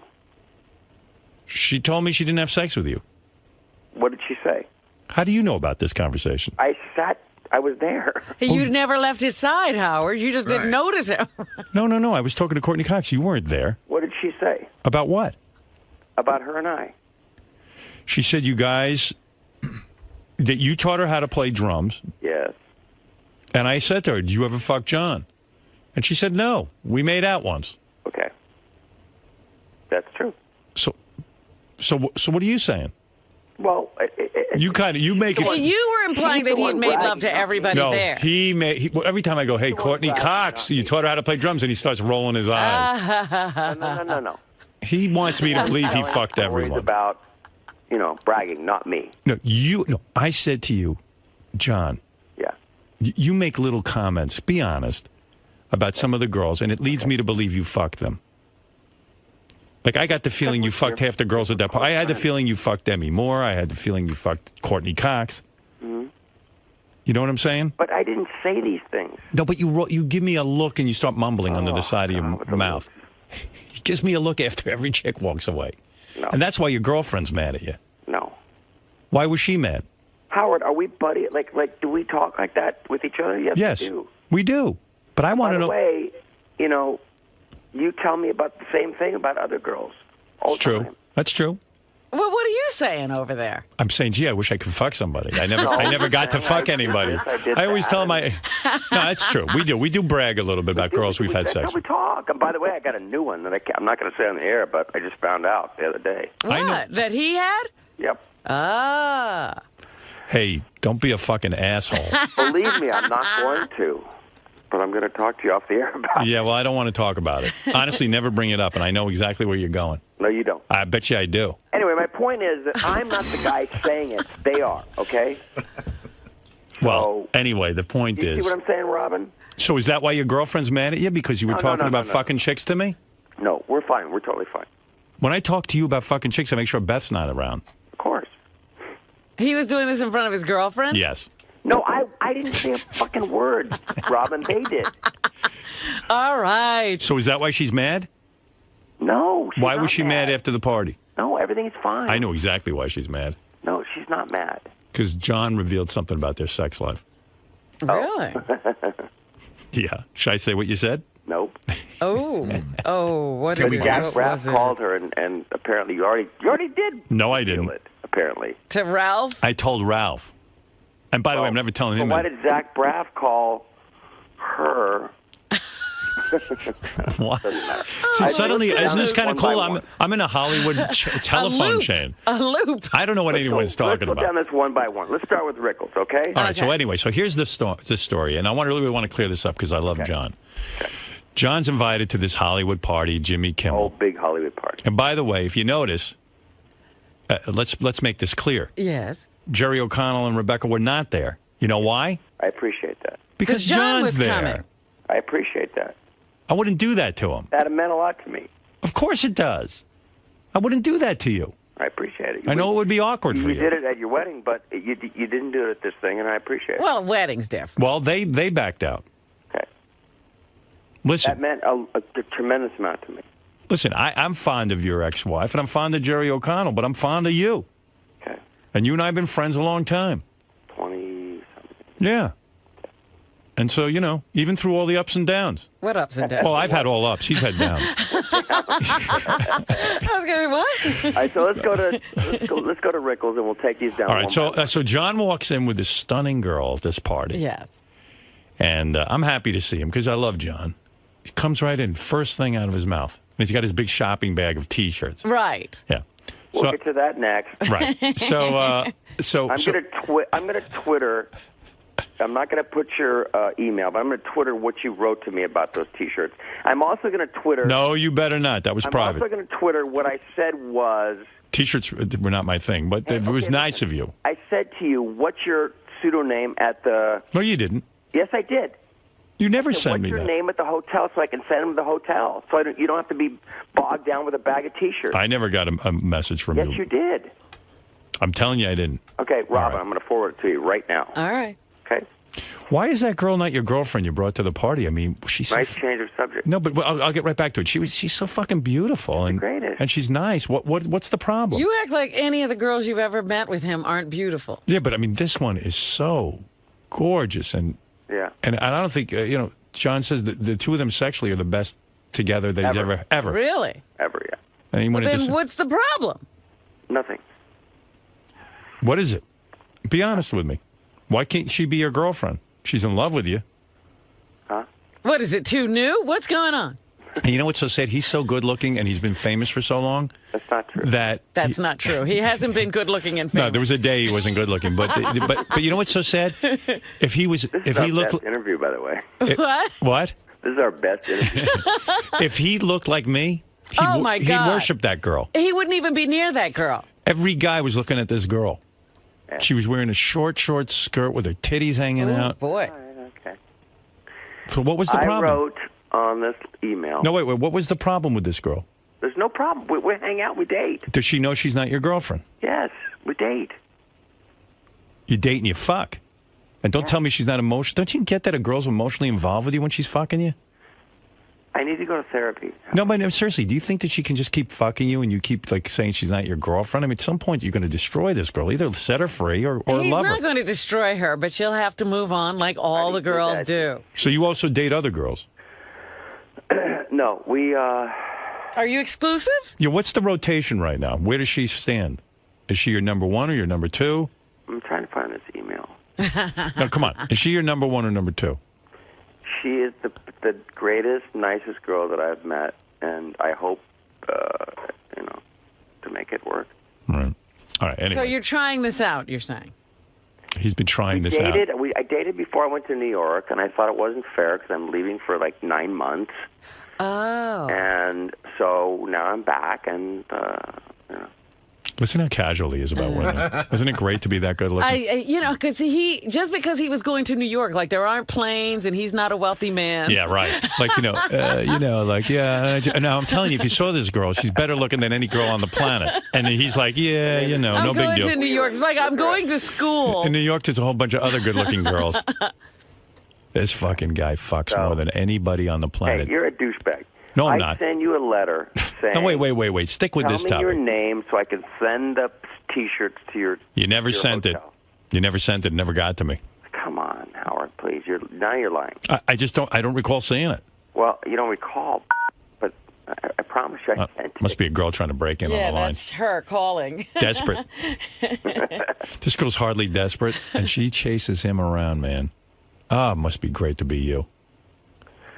All right, so what's next? All right, so as far as your T-shirts that you brought me that, they had to be at the party, why not just mail them to me in New York? And Ralph told me he told you that he would just mail it to him. Because I asked, because they sent them to me. It's worn-free. They're great T-shirts. Yeah. And I asked what your fake name was at the hotel, and you never answered me. All right, anyway, I don't care. Listen, it was very nice of you to bring them. Of course. All right. But you said I'm a shithead, and you threw them in the garbage. Well, I did throw them in the garbage. That's bullshit. No, it's true. That's not nice. It's not nice, but I'm being honest with you. What am I going to wear? Jesus Saves? Well, give them to somebody else. Nah, just threw them out. It was easier. I said Jesus Saves. I threw out all the shirts. I'm trying to do something nice. And by the way, Robin, yes. You said, why would John bring you a gift? I brought Jimmy a $400 bottle of red wine. Okay, well, he didn't tell us. Okay, well, you didn't. I didn't know that. You didn't know that, so you shouldn't comment on it. Hey, John, so here was my beef. And it's not even a beef. I love you. And I thought it was kind of fun. But John walked in, and the first thing out of his mouth is, oh, my God. And I didn't even mind so much, but Jimmy got really... Jimmy was bummed. Yeah, Jimmy was really bummed. Because Jimmy talked to me about it the next day. It was like the first thing he brought up. Jimmy should be bummed. Here's the thing. Okay. But when we were putting together this party, and mostly, like Jimmy would say, hey, this one, that one, I'm going to invite him, or I know this guy, and I'm going to ask him to come to the party. Yeah. It's going to be a Hollywood party. Yeah. The guy from Survivor, your best friend. Yeah, by the way, I heard John was completely livid that the guy, Jeff Probst, was he's coming. my friend. We work out every morning. I love him. Bullshit. But why couldn't he be there? What's the problem? John's snobby. I see. Yeah. No, he could be there, but why not Rickles? Because, John, I had no idea. I don't even know Don Rickles. I've had him on my show. Don called me, okay? John, you walk into a party and you go like this, oh, man, no. Rickles is really upset. No. Rickles is pissed. You didn't invite him to the party. I go, that's like saying, well, gee, George Bush is upset. I mean, Don Rickles, an 80-year-old guy. I hardly know the guy. I don't even know him. I wouldn't even think to, why didn't you pick up the phone and say to me, Don Rickles wants to come? I'd say, oh, I'm very complimented. Have him come. Here's why. Why didn't you bring it up before the party? Here's why I said it. Because he was upset. His son heard you talking about the party. Yeah. Okay? So he was upset that he wasn't invited because he feels close to Jimmy, okay? Right. He's going on Jimmy's show in 2 weeks. Yeah. Only reason why I brought it up is because I wanted Jimmy to be ready for it, because he told me personally, I'm going to hammer Jimmy for not inviting me to the party. Yeah, but you made Jimmy feel bad all night. No, you made Jimmy feel bad. I didn't tell him till like the end of the night. Do you realize how absurd this is, Robert? Who would think that Don Rickles wants to come to a dumb party at Jimmy's house for me? Sorry. Well, but how would I know that? When did you find this out, John? Because you could have given Jimmy a heads up before. Now, why would you do that? The day before, and I said, let me call Jimmy, and he goes, forget it. It's too late. I'm not coming to the party. Hey, John, is Mel Brooks upset too? No, but who else is upset? Who else is upset that they weren't at the party? How would I know? He has a relationship with Rickles. He has a relationship with you. He does not. Don. Don Rickles, 80 years old. He's not going to want to sit at a party with a bunch of people am I wrong? sitting around drinking moonshine. Look, there are sometimes faux pas where people get left out, but I don't see this. I would have never brought it up. Carl Reiner is livid. Is Rickles is on Jimmy's show in a week. Yeah, but everyone on the guest list of Jimmy's show there's a lot of people going to be on Jimmy's show. Not in a week. It wasn't that kind of... What? But I hear Professor Irwin Corey is going to be on Jimmy's show. Should we have invited him? I mean, what do you want from me? But Jimmy and Don are good buddies. Don They're not good buddies. But wait a minute. Does Jimmy have to invite Don to everything? Do you have to take Howard's side on No. I'm just saying. Do you realize how weird this is? Is this the only thing that Rickles has never attended at Jimmy's house? Are you jealous that I'm friends with Jimmy? No. That's what I think it is. Yeah. I know. I heard you say that. He's upset about the closeness. Because, Jimmy and I have gotten into a thing where, actually, you speak about Don Rickles. Remember Don Rickles would go on talk shows and talk about all his vacations he took with Bob Newhart? Yeah. And Bob Newhart this, and they actually became friends. I got a feeling like Jimmy and I are turning into Bob Newhart and Don Rickles. Right. That's good. I got Saget for that. And I think John's feeling a little left out. Oh, please. What was the last vacation you went on with him? He was just at my house for a week. But you invited me, too. Oh, were you there? No, but you invited me. Of course I invited you. Oh, you probably couldn't come, and Jimmy was there and bonded with Howard for a whole week. Yeah, we forgot about you. You missed out. I know how that feels. That's weird when someone doesn't get invited. The only reason why I don't even believe this guy's even bringing it up again. It's because it's the most bizarre. Let me explain something about Don Rickles. Don Rickles is 80 fucking years old. He's my. Felt bad, then he did something wrong. Hey, listen. Don Rickles, an 80-year-old man. You know, just because Jimmy feels bad doesn't mean that he did anything wrong. He didn't do anything wrong. Okay. By the way, Don Rickles, an 80-year-old guy who's my hero. And Jimmy and I worked it out. We're going to cook Don dinner, and that was that. And we talked about it that night. Yeah, and if you had just picked up the phone and told somebody, the guy would have been invited. It wasn't that kind of thing. He didn't want to come. Of course he doesn't want to come. He's 80 fucking years old. No, he didn't want to be second invited. He didn't want to hear about it. Excuse me, he's 84. This is such bullshit. But it's kind of crazy that he's running around having these feelings at 84. And then let's get to the final thing. Because he loves Jimmy. And by the way, Jimmy has him at his house all the time. And on the show all the time. Boy, I tell you, if Jerry O'Connell had been there, it wouldn't have been this much aggravation. Wow. Yeah, he would have never brought this up. He wouldn't have brought T-shirts. Howard, I mean, come on, give me a fucking break. He wouldn't have fought with Mark McGrath. We still haven't addressed that. And by the way, there was no fighting. Now, here's what it was. And, John, now you got to come clean. Okay. I know you like Mark McGrath. I get it.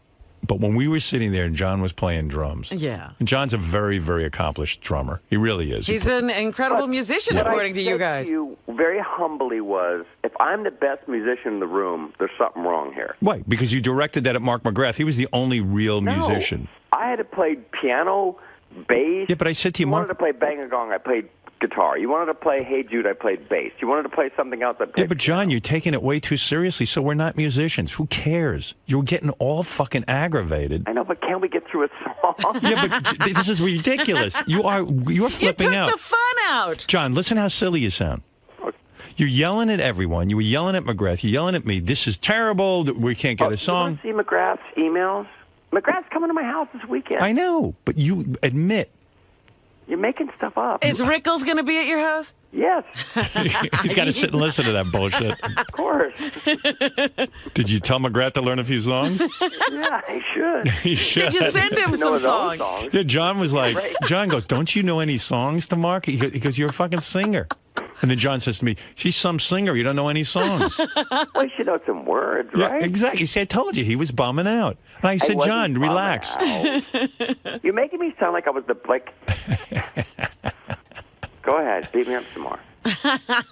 All right. Anyway, so listen, I was thrilled. Well, what was it? Did he really have words with Mark?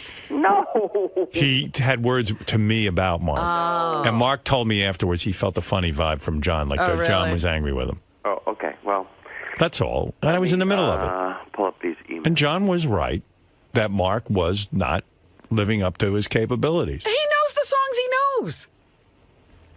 He doesn't know the songs John knows. John, listen, and I emailed John. I said, John, I don't mean any offense. I love you. You're a great guy. He knows I love him. Yeah. Dude, honestly, I have no idea what Howard was talking about. I know we were both perplexed that we couldn't get through one song, but we were laughing about it. Funny shit, though. My friends are all giving me shit on the show that you're going to kick my ass. They all know that I'm a huge pussy. So you're making this stuff up, Howard. You're such a great guy, my brother. Had such a blast. Those psychotic free-for-alls are mostly fun, moonshine-filled. What are you reading? He's reading emails from Mark. Come to your house. Please give Mike my love, blah, blah, blah, blah. So I don't know what you're talking about. Sorry. Okay, I apologize. How's that? Well, that hurt my feelings. No, it didn't. Yes, it did. You're lying. No, it did. All right, I'm sorry. You know, and you're throwing my T-shirts away. Like, I mean, I'm not going to wear those. You've got to think a little bit. I mean, most of them are on your side, but some of them are going to go like the guy brings you a gift and you throw it away. Like, what? I don't like any of the shirts. Well, I don't care. I should wear them because you gave them to me. You should at least keep one. I did keep one, actually. Okay, all right. Believe me, I tried to like them. I'm trying to do something nice, and I bring Jimmy a $400 bottle of red wine, and you're making me like I'm a fucking. I wish I had gotten the wine and Jimmy had gotten the shirts. Could you exchange? Is there any way I could get the wine and you can give Jimmy the shirts? This is my best appearance on the show. Yeah. It is. Yeah, you did, I still don't understand how you're not in love with that beautiful girl. She's the greatest. greatest. I can't imagine making love to her. Can he love? Can you love? I'm having problems with it, so I'm taking some time off. What do you mean you're taking time off? He's taking a pussy break. No. I'm taking time off work. I need right. to figure out what my problem is. You're taking time off work so you can figure out what? He wants to why have. I can't fall in love. He wants to have a wife and children. He wants to have kids badly. And believe me, if you saw this girl, there wouldn't be This would be the one. There wouldn't be two more beautiful children. I figured he'd have two. But there wouldn't be any more beautiful children than the ones they would have? Oh, my God. They could not go genetically wrong.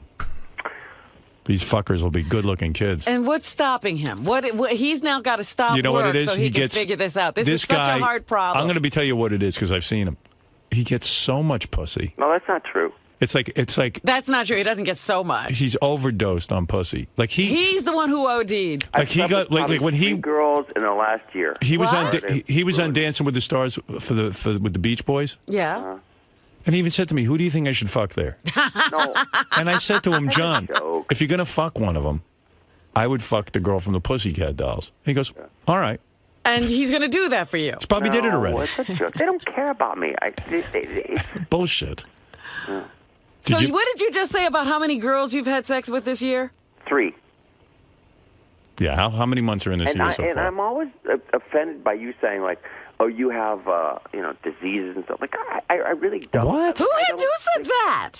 You say it. Who? Robin or Howard? Robin. Oh, please. I never said Dude, such a thing. I know you don't have any diseases. You put it in my ass. When did I ever say What such is a it, thing? Gary? I wanted to ask John a different question, but it's funny, and this is probably, Howard, because of you, I think like this, but like I went out to the set of ER a couple of years ago. John, gracious host, gracious host. So he's taking me around, he introduces me, and he introduces me to a girl, and he goes, I drove you to your hotel.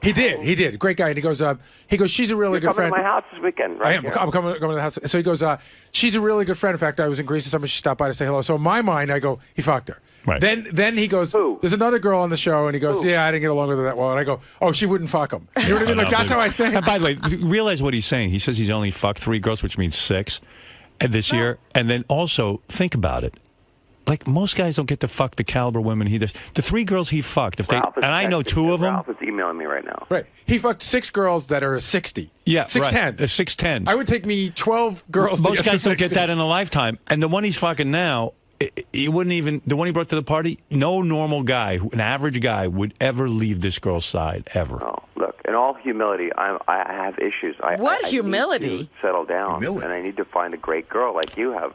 Yeah, but the reason, you know what, John, though? Remember when I first met Beth, and you said to me, hey, she ain't going to be the final one. I didn't say that. Yes, you did. No, I didn't. No, he did. And I said to him, John, at some point you got to commit to love. In other words, it's not that, Beth's a great girl and all that. And he always says, I got to find my Beth. You also got to be open to saying, gee, not everything's going to be perfect. It's a little bit of work. It's a little work. bit. Yeah, you got to kind of say, you know what? You got to slow yourself down and say, I'm not going to go on the treadmill. I'm going to get off. Yeah, and then the beauty is you got this great girl who's on your team and she's on your side, but you got to be open to it. That girl that you're with, any guy could be in love with, including you. Mm-hmm. There's nothing physically wrong with her. She's gorgeous. She's got that cute little fucking body and the ass, and she fucks like a champ. Yeah. Wow. Dude, what's your problem? What is my problem? Yeah, what is it? Well, I need to figure it out, man. See, that's my other question. I love that he has to stop work. Well, how long can you... Yeah, he's got to stop work to figure it out. How long can John stop work for? That's hysterical. He can stop work forever. Ever. John, can you stop work forever? Of course. Yeah. He's got full house money. He's John Stamos. I mean, the guy's... Entourage this season, which I love, that show. And they'd love you down there, but you hate the show, so... Who really hates Entourage? I don't watch it, but I like those guys. I've had them on the show. Okay. I got no problem. What were you guys saying? I don't know. It's just that, John has this whole issue with women. What does he think? He can't trust women? Is that what your issue is? You can't trust? No, honestly, that ain't it. In my heart of hearts, I was really hurt. I wanted to be in love forever. I wanted to have kids. I wanted to be married forever, and it didn't happen. And You now picked you're the going wrong to take girl. it out on everybody? You picked the wrong girl for yourself. But it's also, she's not the wrong girl. It's also you. Right. He gets distant. It comes too easy to him. No, I think it doesn't come that easy. Oh, you know what else is his fear? He doesn't like ugly people, and I'm telling you, he's afraid they're going to get ugly on him. That's not true. It is true, because even one time I was partying with John, he was even like, I promise you that's not true. Why did we let this person in? They're not that good looking. And I said, you're right. Well, when was that? One time. You're making it up. I don't know. The other thing I don't know. It doesn't sound like a problem you have to quit work for. No, I wish I could quit work and figure out why I'm not in love or something. Like, that seems like a fun thing to do. Sit home and figure out why I'm not in love. But Howard, you're so right. It really is a man's world in the sense, like, if John were a chick, right? She'd be desperate right now, trying to latch on to anything. But John can go till he's 60. Yeah, and you know when he's going to settle down? When the looks are gone. But they may never go. No, they'll go at some point. Like Michael Douglas. Fred, would chase don't ever everybody. say that to John. He's going to go. You're going to kill him. It will happen. Oh. Dude, it's going to happen. You know, I had to talk. We all lose our mojo. I saw John eating a piece of pizza. I said, John, you're going to get fat. You better stop eating. He doesn't want to hear his looks are going to go. It's going to happen. What will happen if Michael they win? Douglas, he was a handsome guy. He lost his looks. Those was his superpowers. His Fred looks ain't going to always go. likes to hammer. And I love Fred. Like, I'm the biggest Fred fan. I listen. I know, you hate to hear me say that. I'm sorry, John, but it's the truth. No, Fred, listen to me. I listen to what you do on the radio, and I think it's genius. Like, I can hear... I know, but now here comes the insult. Go ahead, something John. coming up. But you've always been like... You've always beat me up. You've always Not true, John. Rebecca wasn't a supermodel. Like, Not true. You're a little off, you know. Not true. Rebecca was a supermodel. True. No, she's a very pretty woman. But you Not say a she's supermodel? She was a supermodel. She was not a supermodel? She was on the cover of Sports Illustrated. She had her own campaign. I don't even know if we ever had that discussion. Yeah, I don't think that ever came up. Do you say she's not a supermodel? Answer now. Yeah. She was. All right. All right. I think he's just trying to deflect from the truth. All right, which John. is he's going to lose his looks. John, listen to me. Laugh away, John. Fred. You'll be Michael Douglas in about 10 years. Hey, Michael's with Catherine Zeta-Jones. What's so bad That's about why that? he's not cheating anymore, because he lost it. Huh? Michael doesn't cheat anymore because he lost his looks. He knows that that's his island. Fred fan on the planet. Like, why do you have to be... Why are you so mad at me all the time? I'm not mad, John. I'm just telling you the truth. Nobody's going to talk to you like this. He's giving you some tough love, I guess apparently. what, John, I guess what... Fred, who cares? Yeah, I know you're having the time of your life, John. Fuck away. I'm funny. No, you're not that funny. All right, Fred, I thank love you. this fight. You got it. Now, what Fred is saying is that maybe your problem is you have so many options, and that the best thing that would ever happen to you is to get a little bit ugly. That's why he can't find the girl of his dreams. If you would get a little bit ugly, you'd be a little more appreciative. Exactly. Guys, I'm being humble. I have a problem. Yes, you have a problem, and Fred says they're your looks. Exactly. And that is, it's a tough one. Your problem is you're too good looking. Yeah. Fred, I'm almost 50. When am I going to lose it? Oh! Dude, you never know. The clock is ticking, my friend. Are you saying he's going to hit a wall and it's just going to happen overnight? It's going to be ugly. I'll tell you one thing about John. He might be almost 50. He's fucking girls like 20, between the ages of 20 and 23. At a certain point, as cute as he is still, and as handsome as he is, and talented and whatnot, there's going to be a point when a 20-year-old girl's going to go, you know something? You're a codger. Really? Yeah. Are It's going to happen. Jack Nicholson, who's not good looking? Jack Nicholson's 70. He still fucks like a rabbit. I don't think he's fucking the way he used to. I love you, Fred. I still do. Jeez. I don't even understand this. I don't Two know. men fighting like this? By the way, no, but you know what? He sits here and he cries that he can't find anybody. He's going to That's take what I'm some reacting time to. off to learn how. Oh yeah. No, he Take some finds time lots off. of people. He can't. Yeah. He's not crying about that. He finds lots of people. He can't fall in love. I mean, I'm. He doesn't want to fall in love. Hey, John, what did you do? Did you fuck Fred's wife? I mean, really, what's going on today? Man. Yeah, we did a play together. Yeah. We did Vinny's play. Jerry I O'Connell. love Fred. I don't care how many bad things he says about me. I love Fred. I don't say bad things, John, and it's not a bad thing I'm saying. It's the truth. Are you going to tell him when he's hit the wall so he'll know? Look, you know what? I'll give you Robert Redford's phone number. He'll tell you how it is. All right. Wow. Hey, John. Good one, Fred. Right. Thank you. Yeah. And Fred is like the funniest guy on the show. Fred's worried in 2026 John Stamos will be dating his daughter. Yeah. Maybe that's Would what never it is. happen. What? You wouldn't let John go out with your daughter? Abso-fucking-lutely not. If John's What are you going to do? Shoot me, Fred? No, I'd break your kneecaps. Good luck. The fucking guy's a master of Taekwondo. Wouldn't that be like the greatest, Howard, when Tess is taking John around to Fred's house? Would never happen. It could happen. Ralph calling in because he's calling my fucking house. Why is he bothering you? You're on the air. Do you call in when he calls in? No. Fucking Ralph What's is such his problem? He knows better than that. If you want to call in, Ralph, call in. Stop bothering John. Hey, John, look, we're square. I got no problem with you. You're my man. I know. And you always make these social mistakes, so it's okay. Right. What social mistake did I make, Robin? Hey, did you drink moonshine? No. Yes. Oh, you did? Yeah. But I go like... Why would you drink that shit? I mean... I go 6 or 8 months without drinking, so... No, but why am I the only guy? But you got to break your thing with moonshine? Hey, John. No, I drank wine a couple of days before. Hey, John, why would you trust Johnny Knoxville's moonshine? I mean, I don't understand any of you. I'm the only guy there who didn't drink moonshine. It's like everybody's a little crazy. Yeah, like who knows what the fuck that was? Because everyone's excited that you're there. Beth drank a ton of it. I mean, come on. Yeah. So you drink poison. Yeah, we had. By the way, I had a little sip. Everybody drank it there, but you, Howard. I'm sorry. By the way, didn't we have a great time? It was the best party ever. Yep, and I loved being with you. I sent him stuff. I mean, come on. Now you're making Rickles feel worse. Right. Did we clear everything up? Okay, so we got Rickles cleared up. We got the T-shirt thing cleared up.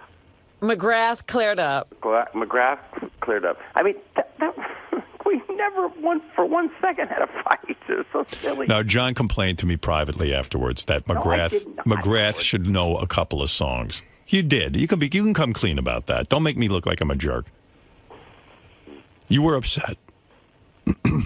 So what are you doing? That I was the best musician in the room, which is I'm horrible. And Fred, you know how that is. I mean, Fred's a great musician. But what do you care? No, John's good. But John got he's trying to downplay it. He's John got really upset that no one really could play. No, because I wanted to play a song straight through. We couldn't get through one song. And you admit you were a little aggravated with McGrath, who's a professional musician. Right. And he could have come through for you.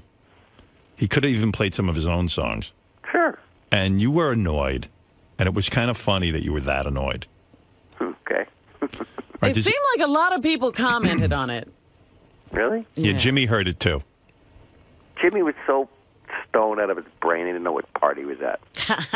Sorry. Right. So what happened to Ralph, guys? He was calling in? Does anybody want Ralph in on this? He said he's up. No, he left. He left? Let me see. Is that you? Hey, now. Oh, you are. I wasn't calling John. Hey, John, you're crazy. Oh, okay. Ralph thinks John's crazy. Yeah, John's going nuts. I don't know why, and he tortures himself. He likes playing the field, and he just can't. Right. He just can't resolve that fact because he also wants to be married. You know, it's like he's having a good time. Just have a good time, and no, he won't have a good time. He's got to sit and complain that he wants to be married. That he has all these women. Young yeah. for me. This one, just fucking have a good time, and don't put so much thought into it. Well, what's wrong with Nikki? That accent's a little annoying. I don't think. Oh, you're asking him. I'm asking him. Ralph's tired of the accent. You think her accent's annoying? Ralph. Listen, Ralph goofed on me for getting married, and I'm going to tell you something. You can't listen to Ralph. You thought I was an asshole for getting married. Admit it. Wait, say that? What? You thought I was an asshole for getting married. The first time or the second time? Second time. Well, you didn't know him the first time. Beth was into him. I did not. Don't try and change it. And did you talk about how you said Jimmy's a Howard hog? He is. What do you mean? What does that mean, John?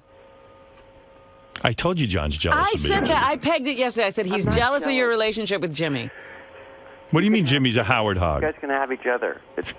Quite frankly, it's boring. You know. Do you think it was wrong that Jimmy tied me up for 3 nights? He tied you up every day, Howard. He took all your time up.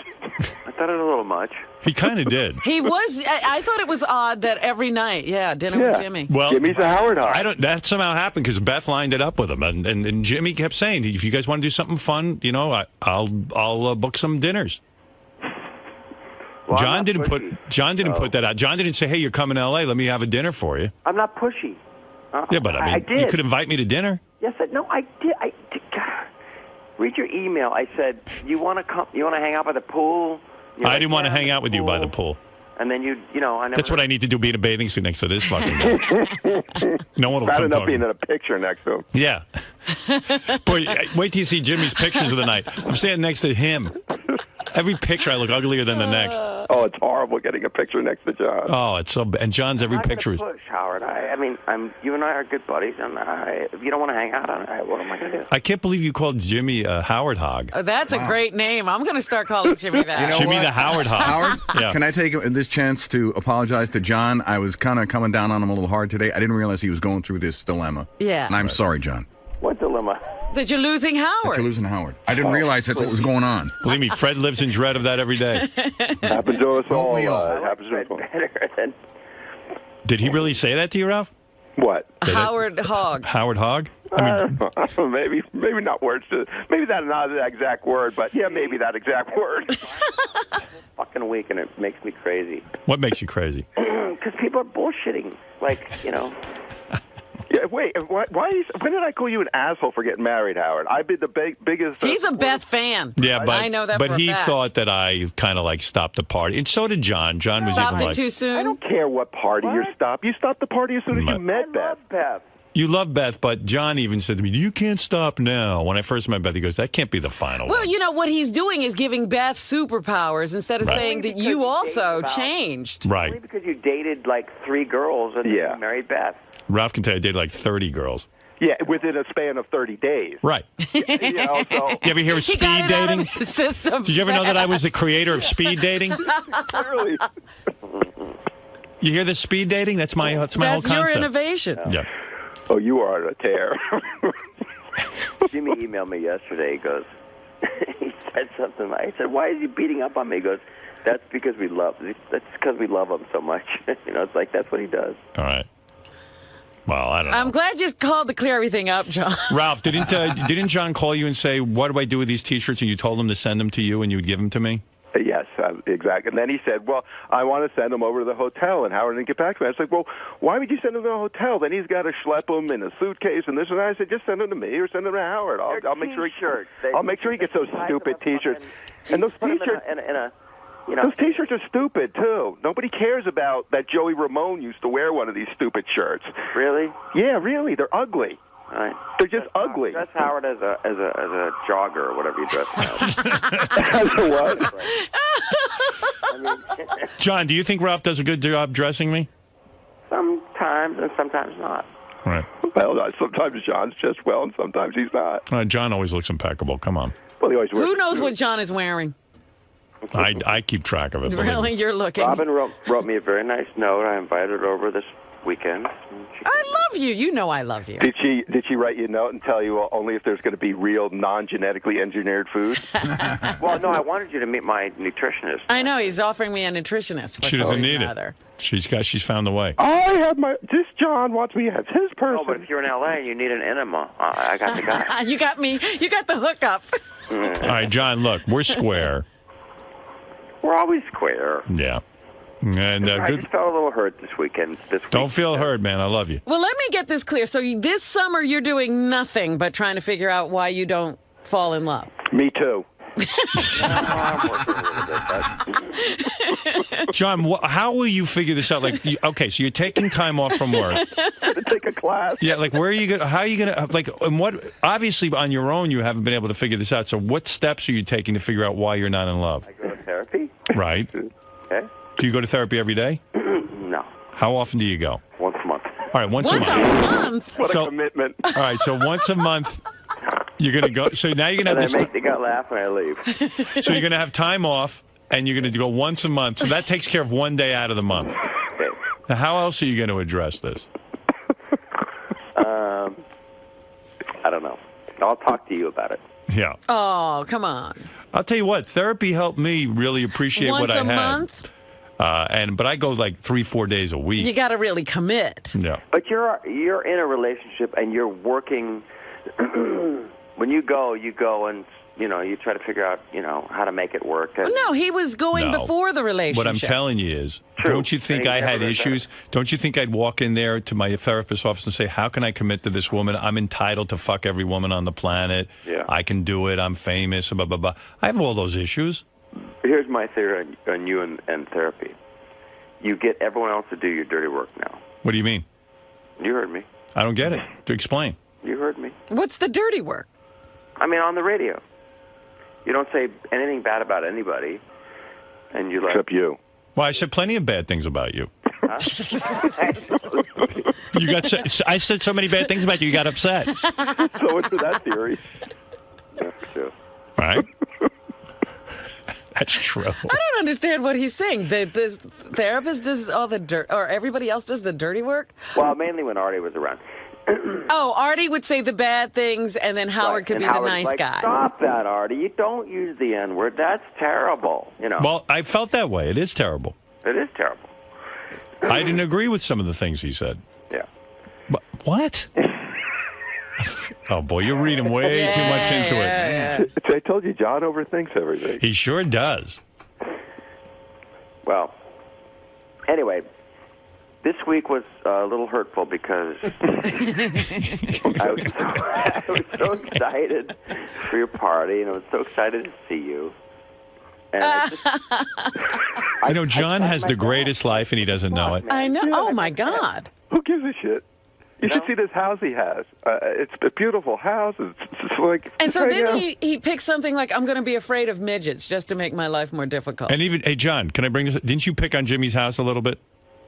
No, oh, my God. No, I said it in a nice way that it looked exactly like the house that I had, my very first house. It was great. That's not what you said. I said it looked like the house I had when I was 18 years old. Yeah, you said, oh, I had this house when I was 18. It kind of implied that it looked like that he's not sophisticated. Jimmy's underachieving? Well, no, that Jimmy was... You know what? You be friends with Jimmy, and I'll be friends with you. And you'll be friends with who? Other people. No. You're my best friend. No, John, listen to me. Completely done with you. He's dropping you. He's now dropping you. In fact... Our dog. Are we not planning a vacation together or not? No. Oh, you're not into it now? He's not going to go with you. No, we were, but you want to go to your house. I want to go on a boat. He wants to go away. He wants to be on a boat? You're never going to be on a boat, are you? I would do that in the winter, not in the summer. A boat in the winter? Yeah, we'll go to like a warm climate and go on a boat. I'd do that. Well, you'd rather be on the sand. Yeah. Well, yeah. I don't like boats, by the way, John. I know. And if you knew anything about Jimmy, you know he gets seasick. That's right. Jimmy's going to go, right? Of course. Jimmy's motion sick everywhere. Jimmy can't move. I can't wait for Jimmy. I can't wait to hear from Jimmy. If you're going with me, you're going with Jimmy. Oh, Jimmy loves you. John, listen to me. Everyone loves you.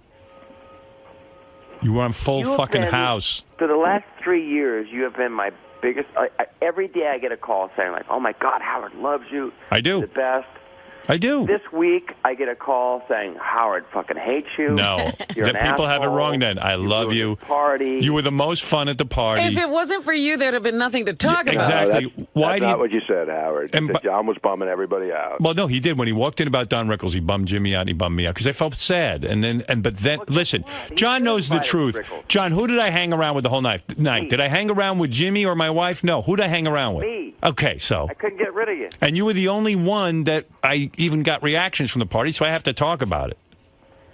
He's not always going to talk nice, John. You know, sometimes you got to take the good with the bad. I talk nice. He talked nice about Jimmy. Well, because that's Jimmy. Well, he talks nice about Jimmy. Jimmy's my boyfriend.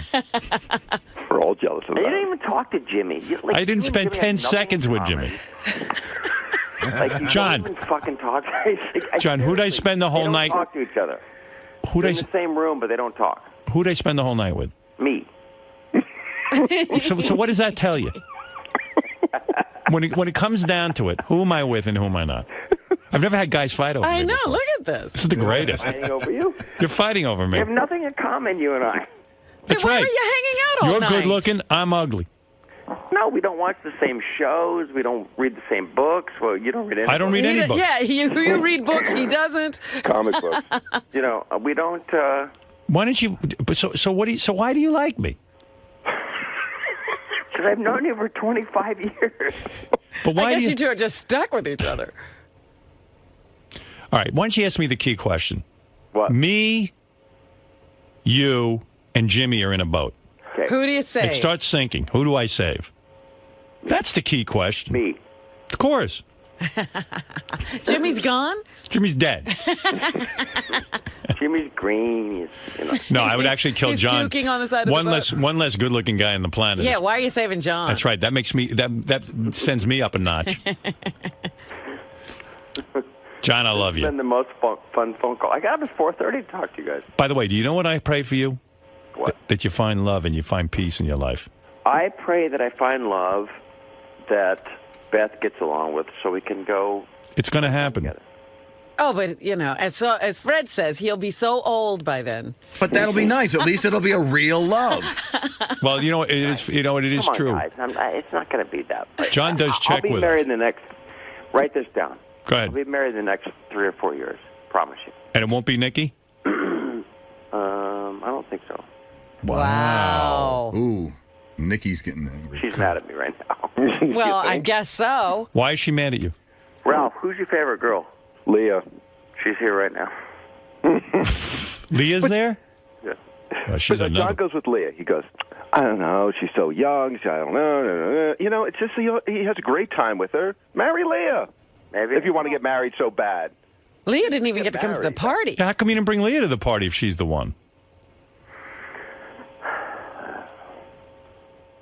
How do you get away with this? Has he been with Leah for a while? He was tortured over that, too, Howard, who he's going to bring to the party. Was he?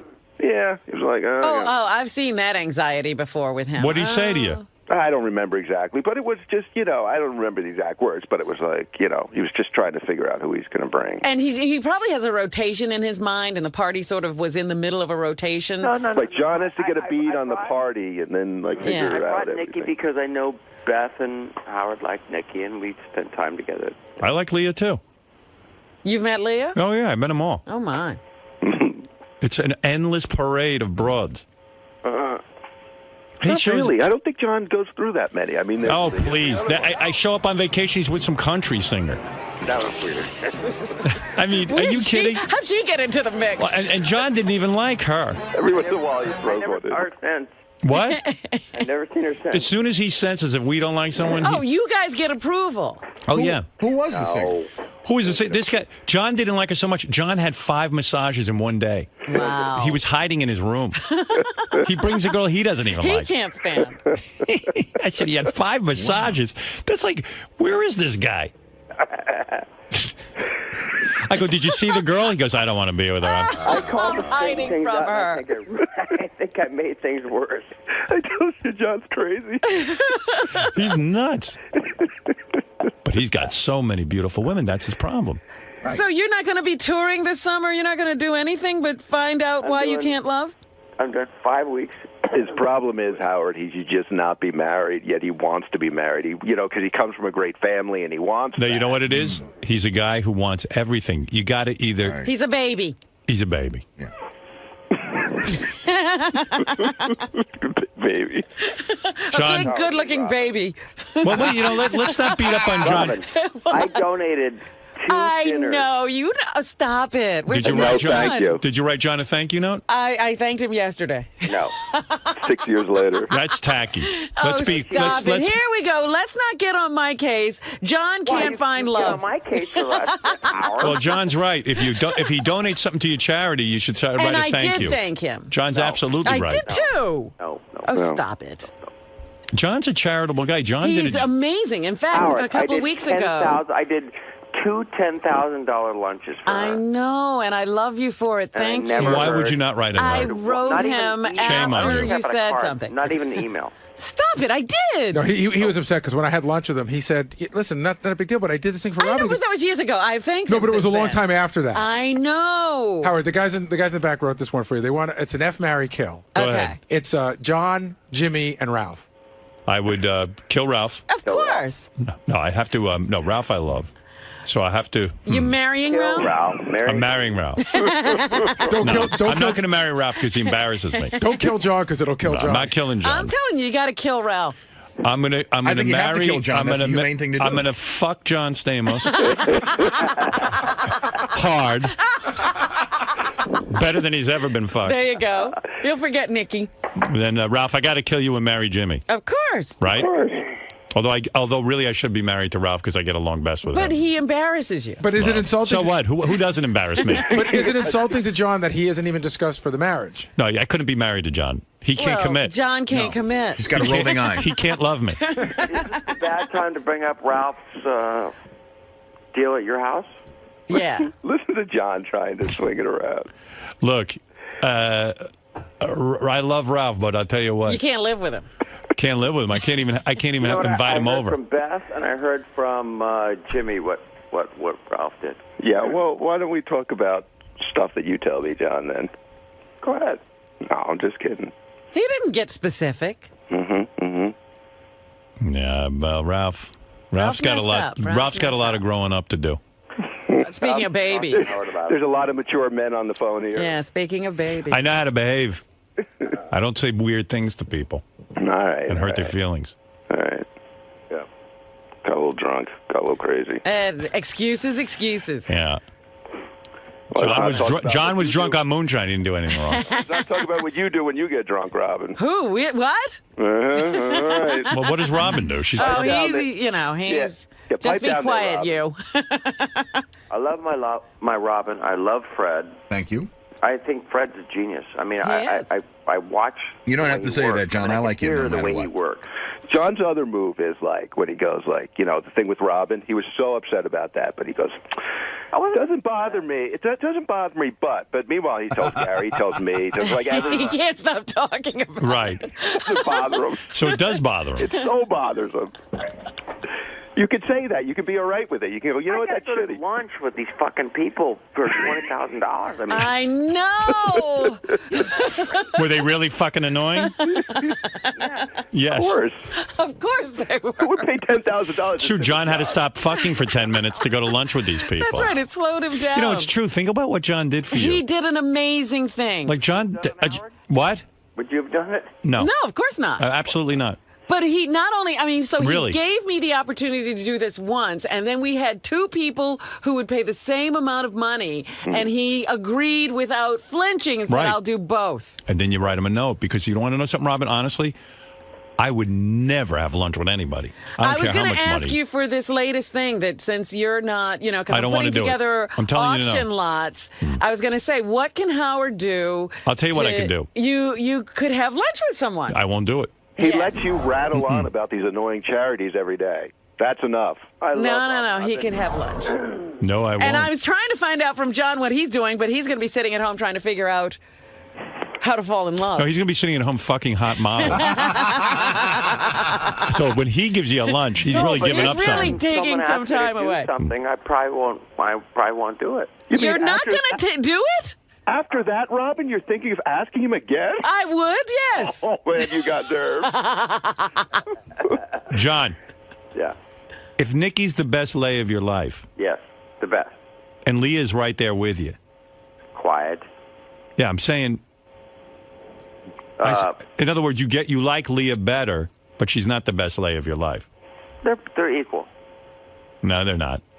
It's not what you told me. I did. Are you in love with Leah? Yes. Oh. Are you in love with Nikki? You're going out with Nikki. Yes. What a life. I think he had to start up with Nikki because of the You hear party. this guy's life? It's unbelievable. I'd be doing a dance every morning if I was him. Wake up with a smile on your Like a face every day. leprechaun. John once said to me, I'm so grateful to my life. I'm so happy. Like, don't think I'm like a bummer sitting around like a douchebag. Like, I couldn't be luckier and happier. when you wake up every morning, you look in the mirror and you go, oh my God. Thank you. I didn't even wash my face yet and I look great. Yeah. No, I don't do that. You never do that? I would You're do used that. to that face, huh? I would love. Leah, you want to say hi to Howard? Yeah, let me talk to her. Oh, God. He's very brave. Let me talk to Leah. He wants to say hi to you. Hello? Leah. Hi. Ralph's on the phone, too. Hey, Leah. Really? Ralph and Howard.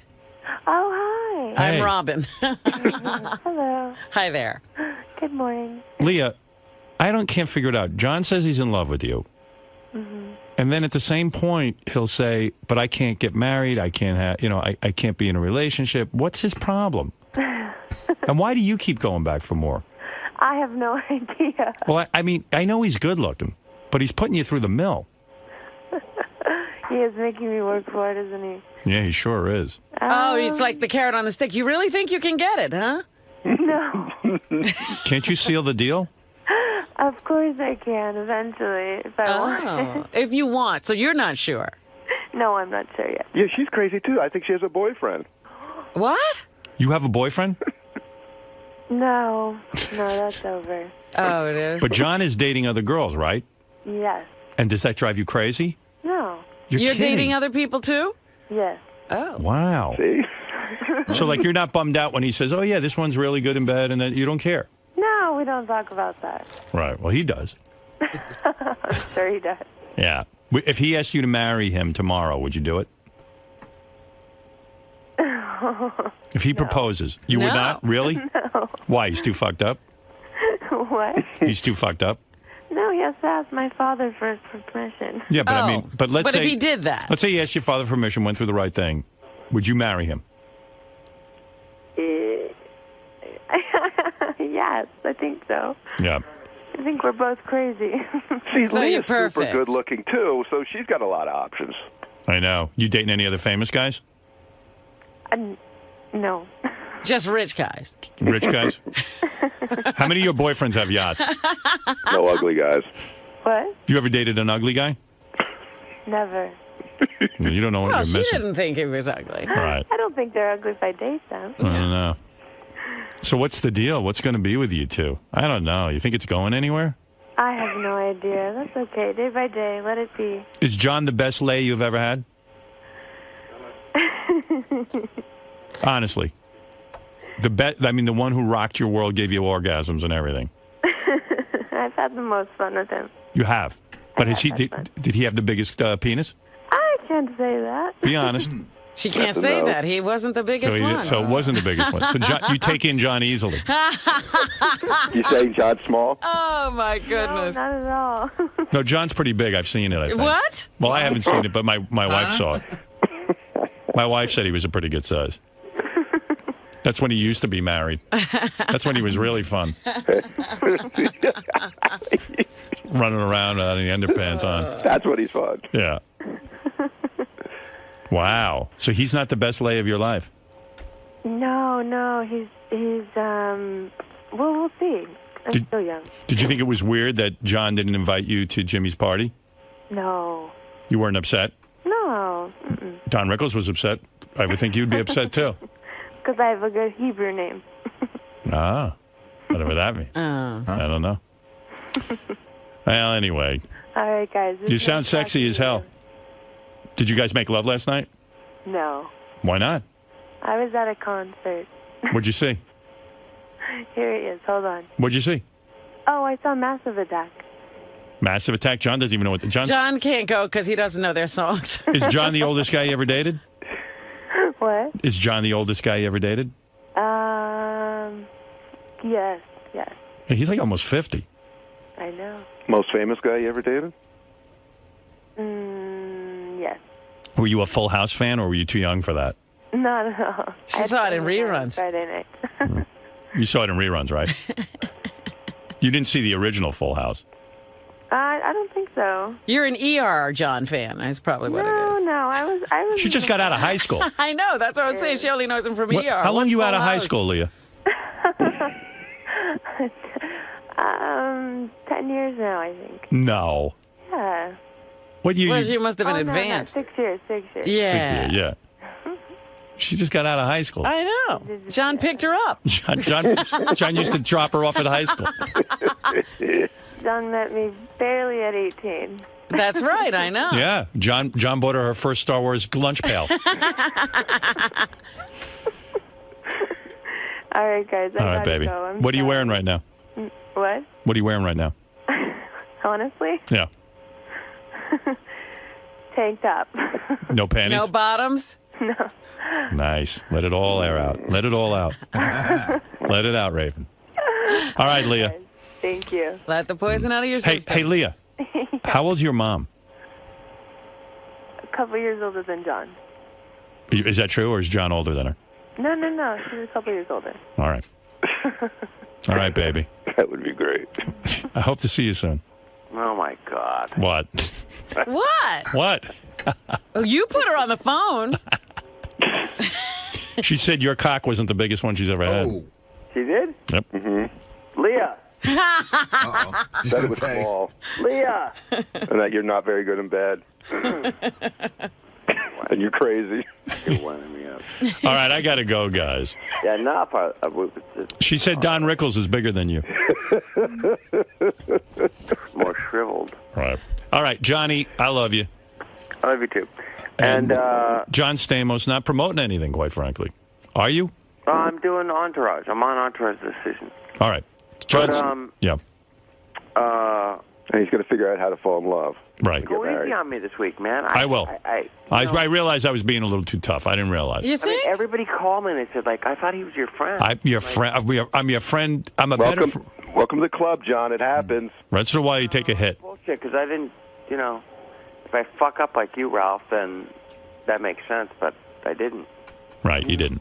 You're not as big a fuck up as Ralph. You're absolutely right. Ralph's the biggest. Man, there's some endorsement. Right. All right, John. Go ahead. Go listen. And when you figure out how to be in love, call me. Tell us the secret. Right. Well, I might need your help. No. But you know what? The answer is simple. You got to want to be in love. I know. All right. Ralph, thank you. I still love you. All right. John, thank you. Good night, kids. Good night. Bye-bye. All right, there you have it. Finally got to the bottom of it all.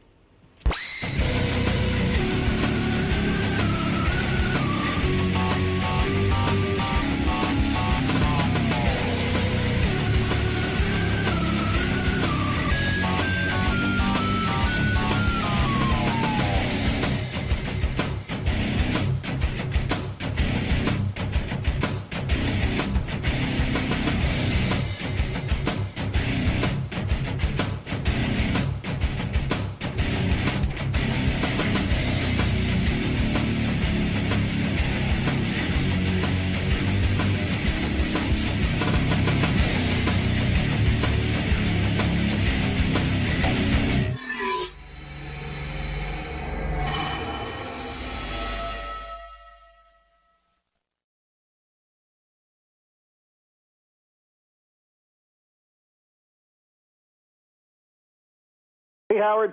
The reason I'm having you on to promote this show of yours is because I'm really worried about you. Gary told me you're over $100,000 now in developing this thing. Well, yeah, maybe with this one we're doing right now, but I'll get some of it back. No, you won't. I will, but Howard, you go first, and then I can explain why I'm doing it. I mean, and it's all. No, I read your explanation. No. That was the backstory. You don't have to. Vinny wrote a play. Vinny wrote a play based on death. Vinny had a bunch of deaths in his family, and so Vinny got very moved by death and wanting to, is there an afterlife and all those kind of questions. So he wrote a play called Afterlife. Hereafter. Sorry. Which is also the name of Clint Eastwood's new movie coming out in a few months. Yeah, I think that'll do well. I think that hereafter. Now, if you put $100,000 into Clint Eastwood's new movie, it's amazing, Howard. I can't believe Eastwood and Spielberg team up to do a movie about a psychic called Hereafter. By the way, did you own the name Hereafter? You can't. You can't own a name. That's the problem. I could do something called The Godfather if I wanted. There's nothing you could do about it. I probably will end up changing the name, especially if that movie becomes big, which is a bummer because I've invested so much time and money in the logo. I'm so proud of our logo. I think it's very clever, and they might have the same idea. And then that's what I mean. Vinny's putting tons of money into logos. He's developing logos and all this stuff. My dad used to see. Vinny needed to be raised by my father. My father used to go nuts. He meet guys who have like a business card and they have like no real business. He goes, business card. First, have a business. These guys are making a business cards. These guys haven't made a dime. And I'm like, like all the accoutrements of a business, but the business. Vinny's got Hereafter card. Vinny has a Hereafter. Vinny sent me. I said to Vin, let me hear some of the music from the show. He sends me a packet, but like not just the music. T-shirts, merchandising, various logo things. key rings. And I'm like... Key rings? Yeah, I mean, not key rings, but might as well a bit. Like, coasters. Cups, coasters.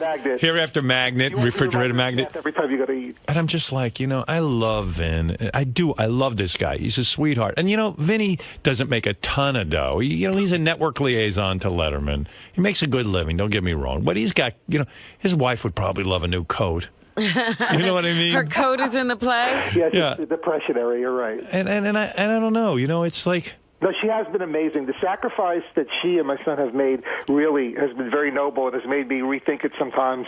Am I going too far? And then meanwhile, even like you talk about that, and then he invests all this money in the name Hereafter, and then he says, oh, yeah, well, anybody can take it. Now Clint Eastwood's going to have a movie. Right. They're filming it. They're almost done. It comes out at Christmas. And by the way, that's not even accurate. I mean, so why don't you call your play Avatar 2? I mean... Full House. I guarantee you they'll sue your ass off. It depends on what the movie's about. You just can't copyright a title. I mean, that's what I've been told. What am I going to sue Clint Eastwood? You can't do my musical that no one's heard of? I mean, at least mine has songs in it. At least say he stole your idea. Yeah. So Vinny, I don't know, at some point started putting his own money into this. And, I get it. People put money into hobbies and photography or whatever you're into, music. But this is already a nonsense. Yeah, I mean, you buy chess books and stuff. Right, sure. And, chess book costs $5, sometimes $15. And Vinny's taking $100,000, over $100,000. Well, it's the genre I'm working in. If I had just written a dramatic play, no big deal. You sit around a table with a cup of coffee and you read it. It's a freaking musical. It's got 10 people. You have to teach people how to sing the song, and then you have to... But don't you teach them once somebody buys the play? No, because they're not going to buy the play based on the idea. They have to see it performed, even if it's a very small production. You have to do a showcase. All right, so where are we at with this thing? I mean, what are we doing here? Well, this Saturday, we're having a concert version of the musical. So what we're doing is Christine Johnson from WCBS is going to host it for the evening. She's going to fill in the blanks. We're going to perform. Did you have to pay her? We haven't had that conversation. See, she said yes so quickly. I'm going to pay her whatever I don't think she's going to ask for money. I don't know. It's an awkward question, actually. Thanks for bringing that up. Oh, man. The problem is, I don't pay, like, any one person a lot of money, but there's a lot of people involved who are each getting, like, a couple of $100 every time we do something, and it adds up. Yeah, how many characters in this thing? There's 4 living, 4 dead, and then there's 9.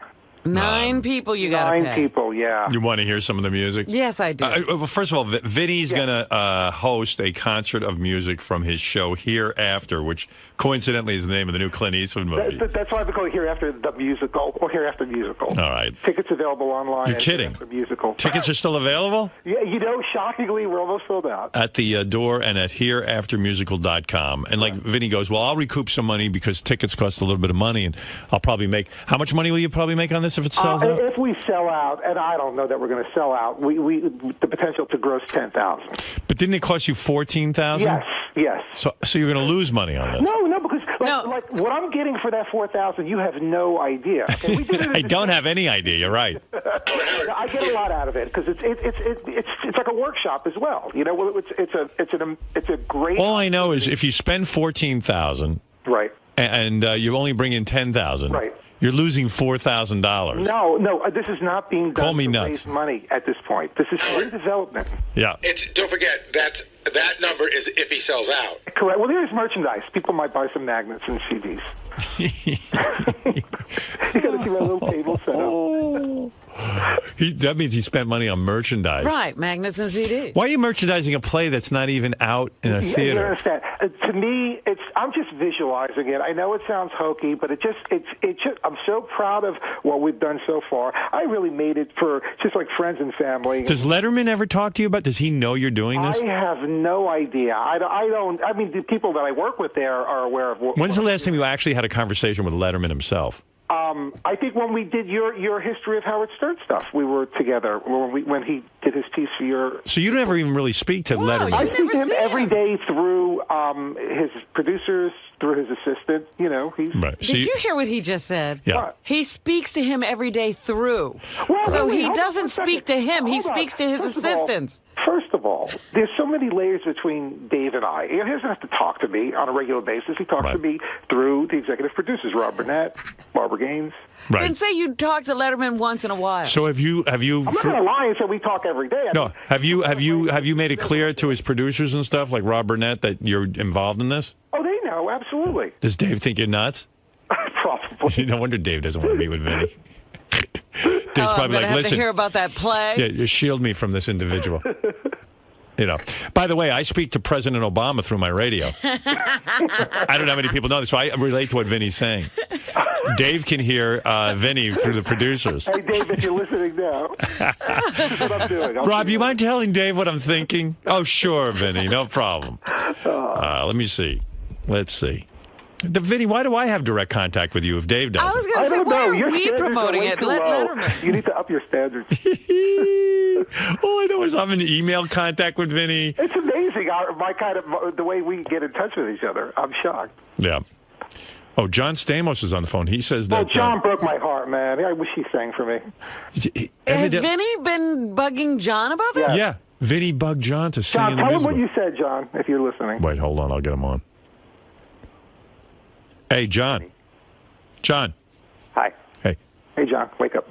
What? Yeah, exactly. Yeah, what did I say, Vin? I don't know. Wait. I sent you Talk to Me, and maybe you were just being kind. You said, Vinny, I can't sing this song. This guy's too good. That's the truth. I'm not a singer. Yeah, I don't I mean, understand. We're just on Broadway. our jam the other night. Well, I'm not a writer, so let's get together. John's no singer. Vinny's no writer. Sounds like a hit. It's a recipe for a hit. Well. Howard, he's in the middle of a Broadway show. He's starting Bye Bye Birdie on Broadway, not in a high school. And I sent him the song. He goes, Vinny. You know, I'm doing 8 shows a week. No, I understand why you couldn't do it at the time, but I really wish you would sing that song. I think you'd be fantastic on it. All right, let me hear some of this music. Well, maybe you'll listen to the song, John, and be inspired. Yeah. Let's hear it. Hey, John, try to perk up. Yeah, really. Geez. I mean, we know you're laid back. You're sucking the life out of hereafter.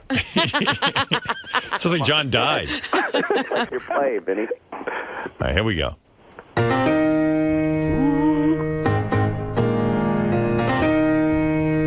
I told you I heard some of this. It didn't This sound sounds bad. like Broadway music. Yeah. Great. Great. I hate Broadway music. That's the problem. Someday between heaven and earth, we will all meet there. Someday between that time and your birth, it will all be clear. How much you pay this broad to sing? Not a lot, just a session fee. The rehearsal time was a lot to get them to teach it. Is that the song you wanted me to sing? No. This is the one with Carol Dennis, Bob Dylan's ex-wife. She's the second singer. She's amazing. It's waiting right above me. Just close your eyes and a blink, I'll take you there. It's real, not fake, believe me, baby. Someday, that's where we... Sounds like all those other shows. Well, listen to just a little bit more. Do I have to? Carol, please, you're killing me. I'm killing you. No, Tell Letterman to put this stuff You're on. very kind. All will meet someday. That's where we all will meet. Wouldn't you love to be there when Vinny's teaching them the songs? I would Oh, love my God, it. I have it all on video. All right, Vin. Howard, by the way, Next part. Oh, Yes, John. the guy offers me a spot on Letterman if I sing it. that's not John. John, is that true? Come on. You want to see There's no quid pro quo here. All right. Anyway, Vinny has written a play, and he has. It's a musical. Tickets are available at hereaftermusical.com. Vinny, And that's here with H-E-R-E. yeah, Vinny had that's important to know. No, well, please. And Vinny has pumped about $100,000 of his own money into this thing. And hopefully Clint Eastwood will show up for it and he'll get confused and show up at the play. Let me ask you something, Vinny. Is that the big song? No, it's the big uplifting song. I'd say there's maybe 4 other. What is the big song? My song. The big song is John's song. Was that, play the John song. Talk to me. That would be great. Talk to me? Talk to me. That's I have Goodbye, Lost, Hereafter, Life and Death, 19. I don't have that one. Okay, you know, if you play Life and Death, it's the opening number, and Letterman's guy, Alan Coulter, does the opening voice. Beautiful job.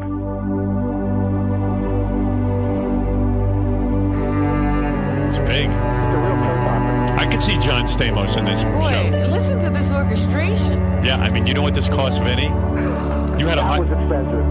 Yeah, you had to hire a full orchestra, right? This is a lot, yeah. That was. Wow. I wanted to fully realize the potential.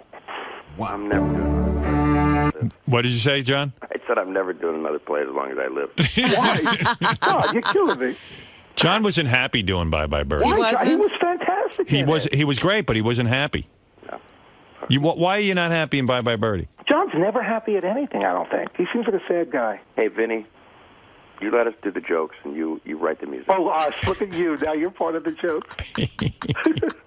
I love You are my love in the hereafter. You are the one I will see after you die. I am standing on the seashore. Oh, sorry.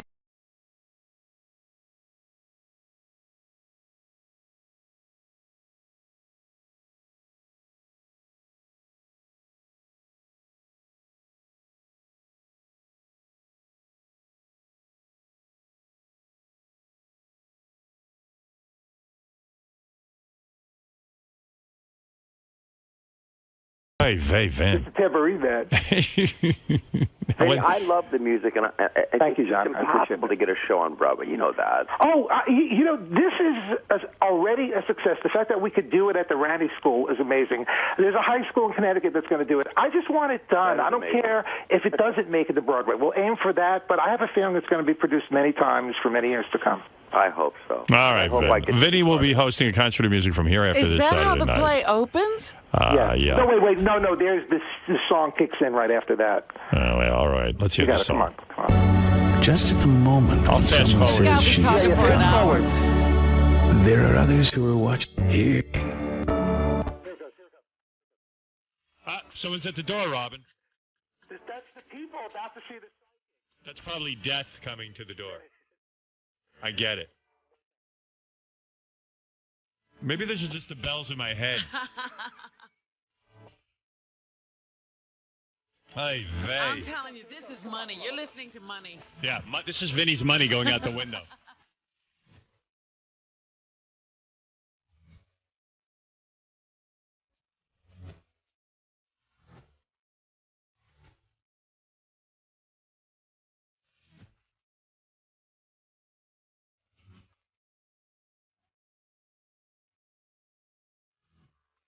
Do you think the actors are like, this fucking idiot over in Jersey is going to pay us a couple of $100 to go in a studio and record? Right. They must be like, hey, yeah, you know, like, I'm not doing anything. I'm going to go over. He's just going to give us a couple of $100. Fuck it. What are you doing tonight? Oh, there's a guy over in Jersey who thinks he's written a musical. Yeah, there's some asshole. We're going over his house.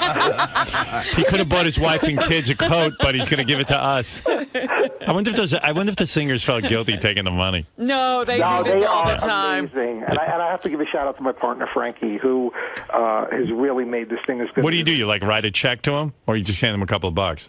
Like you got the household account. It's a very awkward move when it does involve cash because you're kind of slipping it into their head, like you just had an hour with. Yeah, Mr. Favali, we don't mean to be rude, but we would like to get paid first before we wait. And in cash. Because we've been with people like you, and then they don't pay us. Yeah, some people for years who got nothing, who just did it just based on their belief in me and the project. We were in a guy's barn in Westchester, and we recorded for 3 hours, and then he refused to pay us. Vinny, you know I would have done it for you. I know, John. No, I knew you were busy. John wouldn't have done it ever. So exhausted every day. He's always tired, though. I love him. Yeah, John's always tired. No, but the last thing you want to do, you're doing 8 shows a week. The last thing you want to do is go in a studio and sing, more songs. I mean, more bad Broadway music.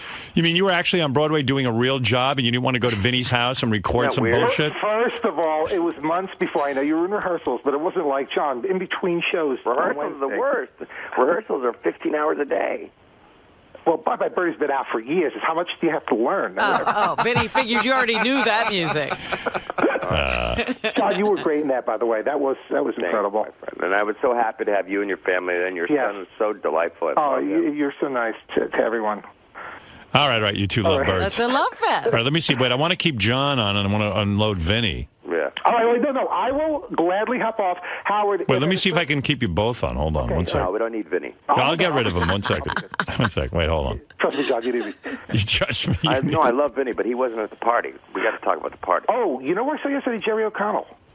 Oh, Jesus, Vinny. What a faux pas. Oh, I'm sorry. You were married to him. No, I mean, you were married to him, right. He's such a sweet guy. John, is that cool for him to say? No, why? I saw him at the party. He's on our new show. John was married to a woman for years. Jerry married her. And then the first thing you say to... hear John and you go, oh, I just saw Jerry. How do you think the guy feels? Listen, John is a great guy. I think John knows he's divorced by now. No, he doesn't. Oh, really? Oh, shit, I didn't know that. You know what? I'm so sorry. John, I'm sorry. No, I mean, like, why would you say, oh, guess what? I saw Jerry O'Connell. You know, it blurted out. I became a listener for a second. I was like, oh, shit, I know that guy. I saw him. Yeah, but John doesn't like Jerry O'Connell. I mean, he doesn't dislike him, but he just doesn't... I've never heard John say a negative thing. You guys have talked... Well, you don't hang around with John. I have no issues, Jerry. I know him for years. In fact, John feels sorry for Jerry. Oh, stop it. Yes. Oh, my God. No, but in all seriousness... What's the word sloppy seconds? Is that... no, come on. See? Oh, my God. Yeah, you've been there, done that, huh, Johnny? Yes, sir. Yep. Vin, wait, some people want to comment on your music. Oh, that should be fun. Reviews are in. The reviews are in. Bill, go ahead and roam. Howard, that's got to be the 2 worst songs I ever heard in my freaking life. What have you written, Rick? Hey, listen, I got an idea, Howard, for a bet. Are you still there? Yeah. Okay, listen, my son's band's better than Scott's son's band. You got to get like a... that's a whole different topic. Forget it. We're Doug, not, go ahead. We're jumping topics. Doug, go ahead. Doug, you there in Spring Lake? Yeah, holy shit, I can't believe I'm on 143, Howard, to you and Robin and everybody there. Hey, is Vinny maintaining those lyrics? That guy was talking over that song. Is he maintaining that those lyrics are original? No, they're not. No, I credit on the video. That was it's a beautiful old poem from the 1800s. It sounds like the beginning of that Moody Blues song, remember? Breathe deep. Breathe deep. But I did not write that. All right. Lest anyone think otherwise. All right, let's go to Joe for the final review, and then I got to talk to John and get rid of Vinny. Go ahead, Joe. Hey, Howard, I think this is going to be actually a hit. I mean, I like the music, and I'm a total straight guy. I feel like sucking a cock right now. That's a good sign. How did he get away with $100,000? How did he get away with his wife coming home with that? She's an amazing woman. She really is. I'm so lucky to be married to her. Will she be at the big show? She'll absolutely be there. Very, very proud. The show, look, a lot of the show... She'll be weeping into a napkin, Robin. Silently. Can I come to the show? Sure. Okay. All right, and finally, Jim. Jim, go ahead. Get a woman. Hey, Vinny. Yeah? To make you feel good, your music makes me want to die. Oh, that's good. That's a good sign, actually, because it's about the afterlife. So if you want to die, that's good. Did you just write that joke? Howard, put a woman on. It's a woman's show. All right. Well, I got John on. He's as pretty as a woman. 10 seconds of it. He's as good looking as any woman I know. Right, Robin, what do you think? I think it sounds like a musical. I like it. I do. Hey.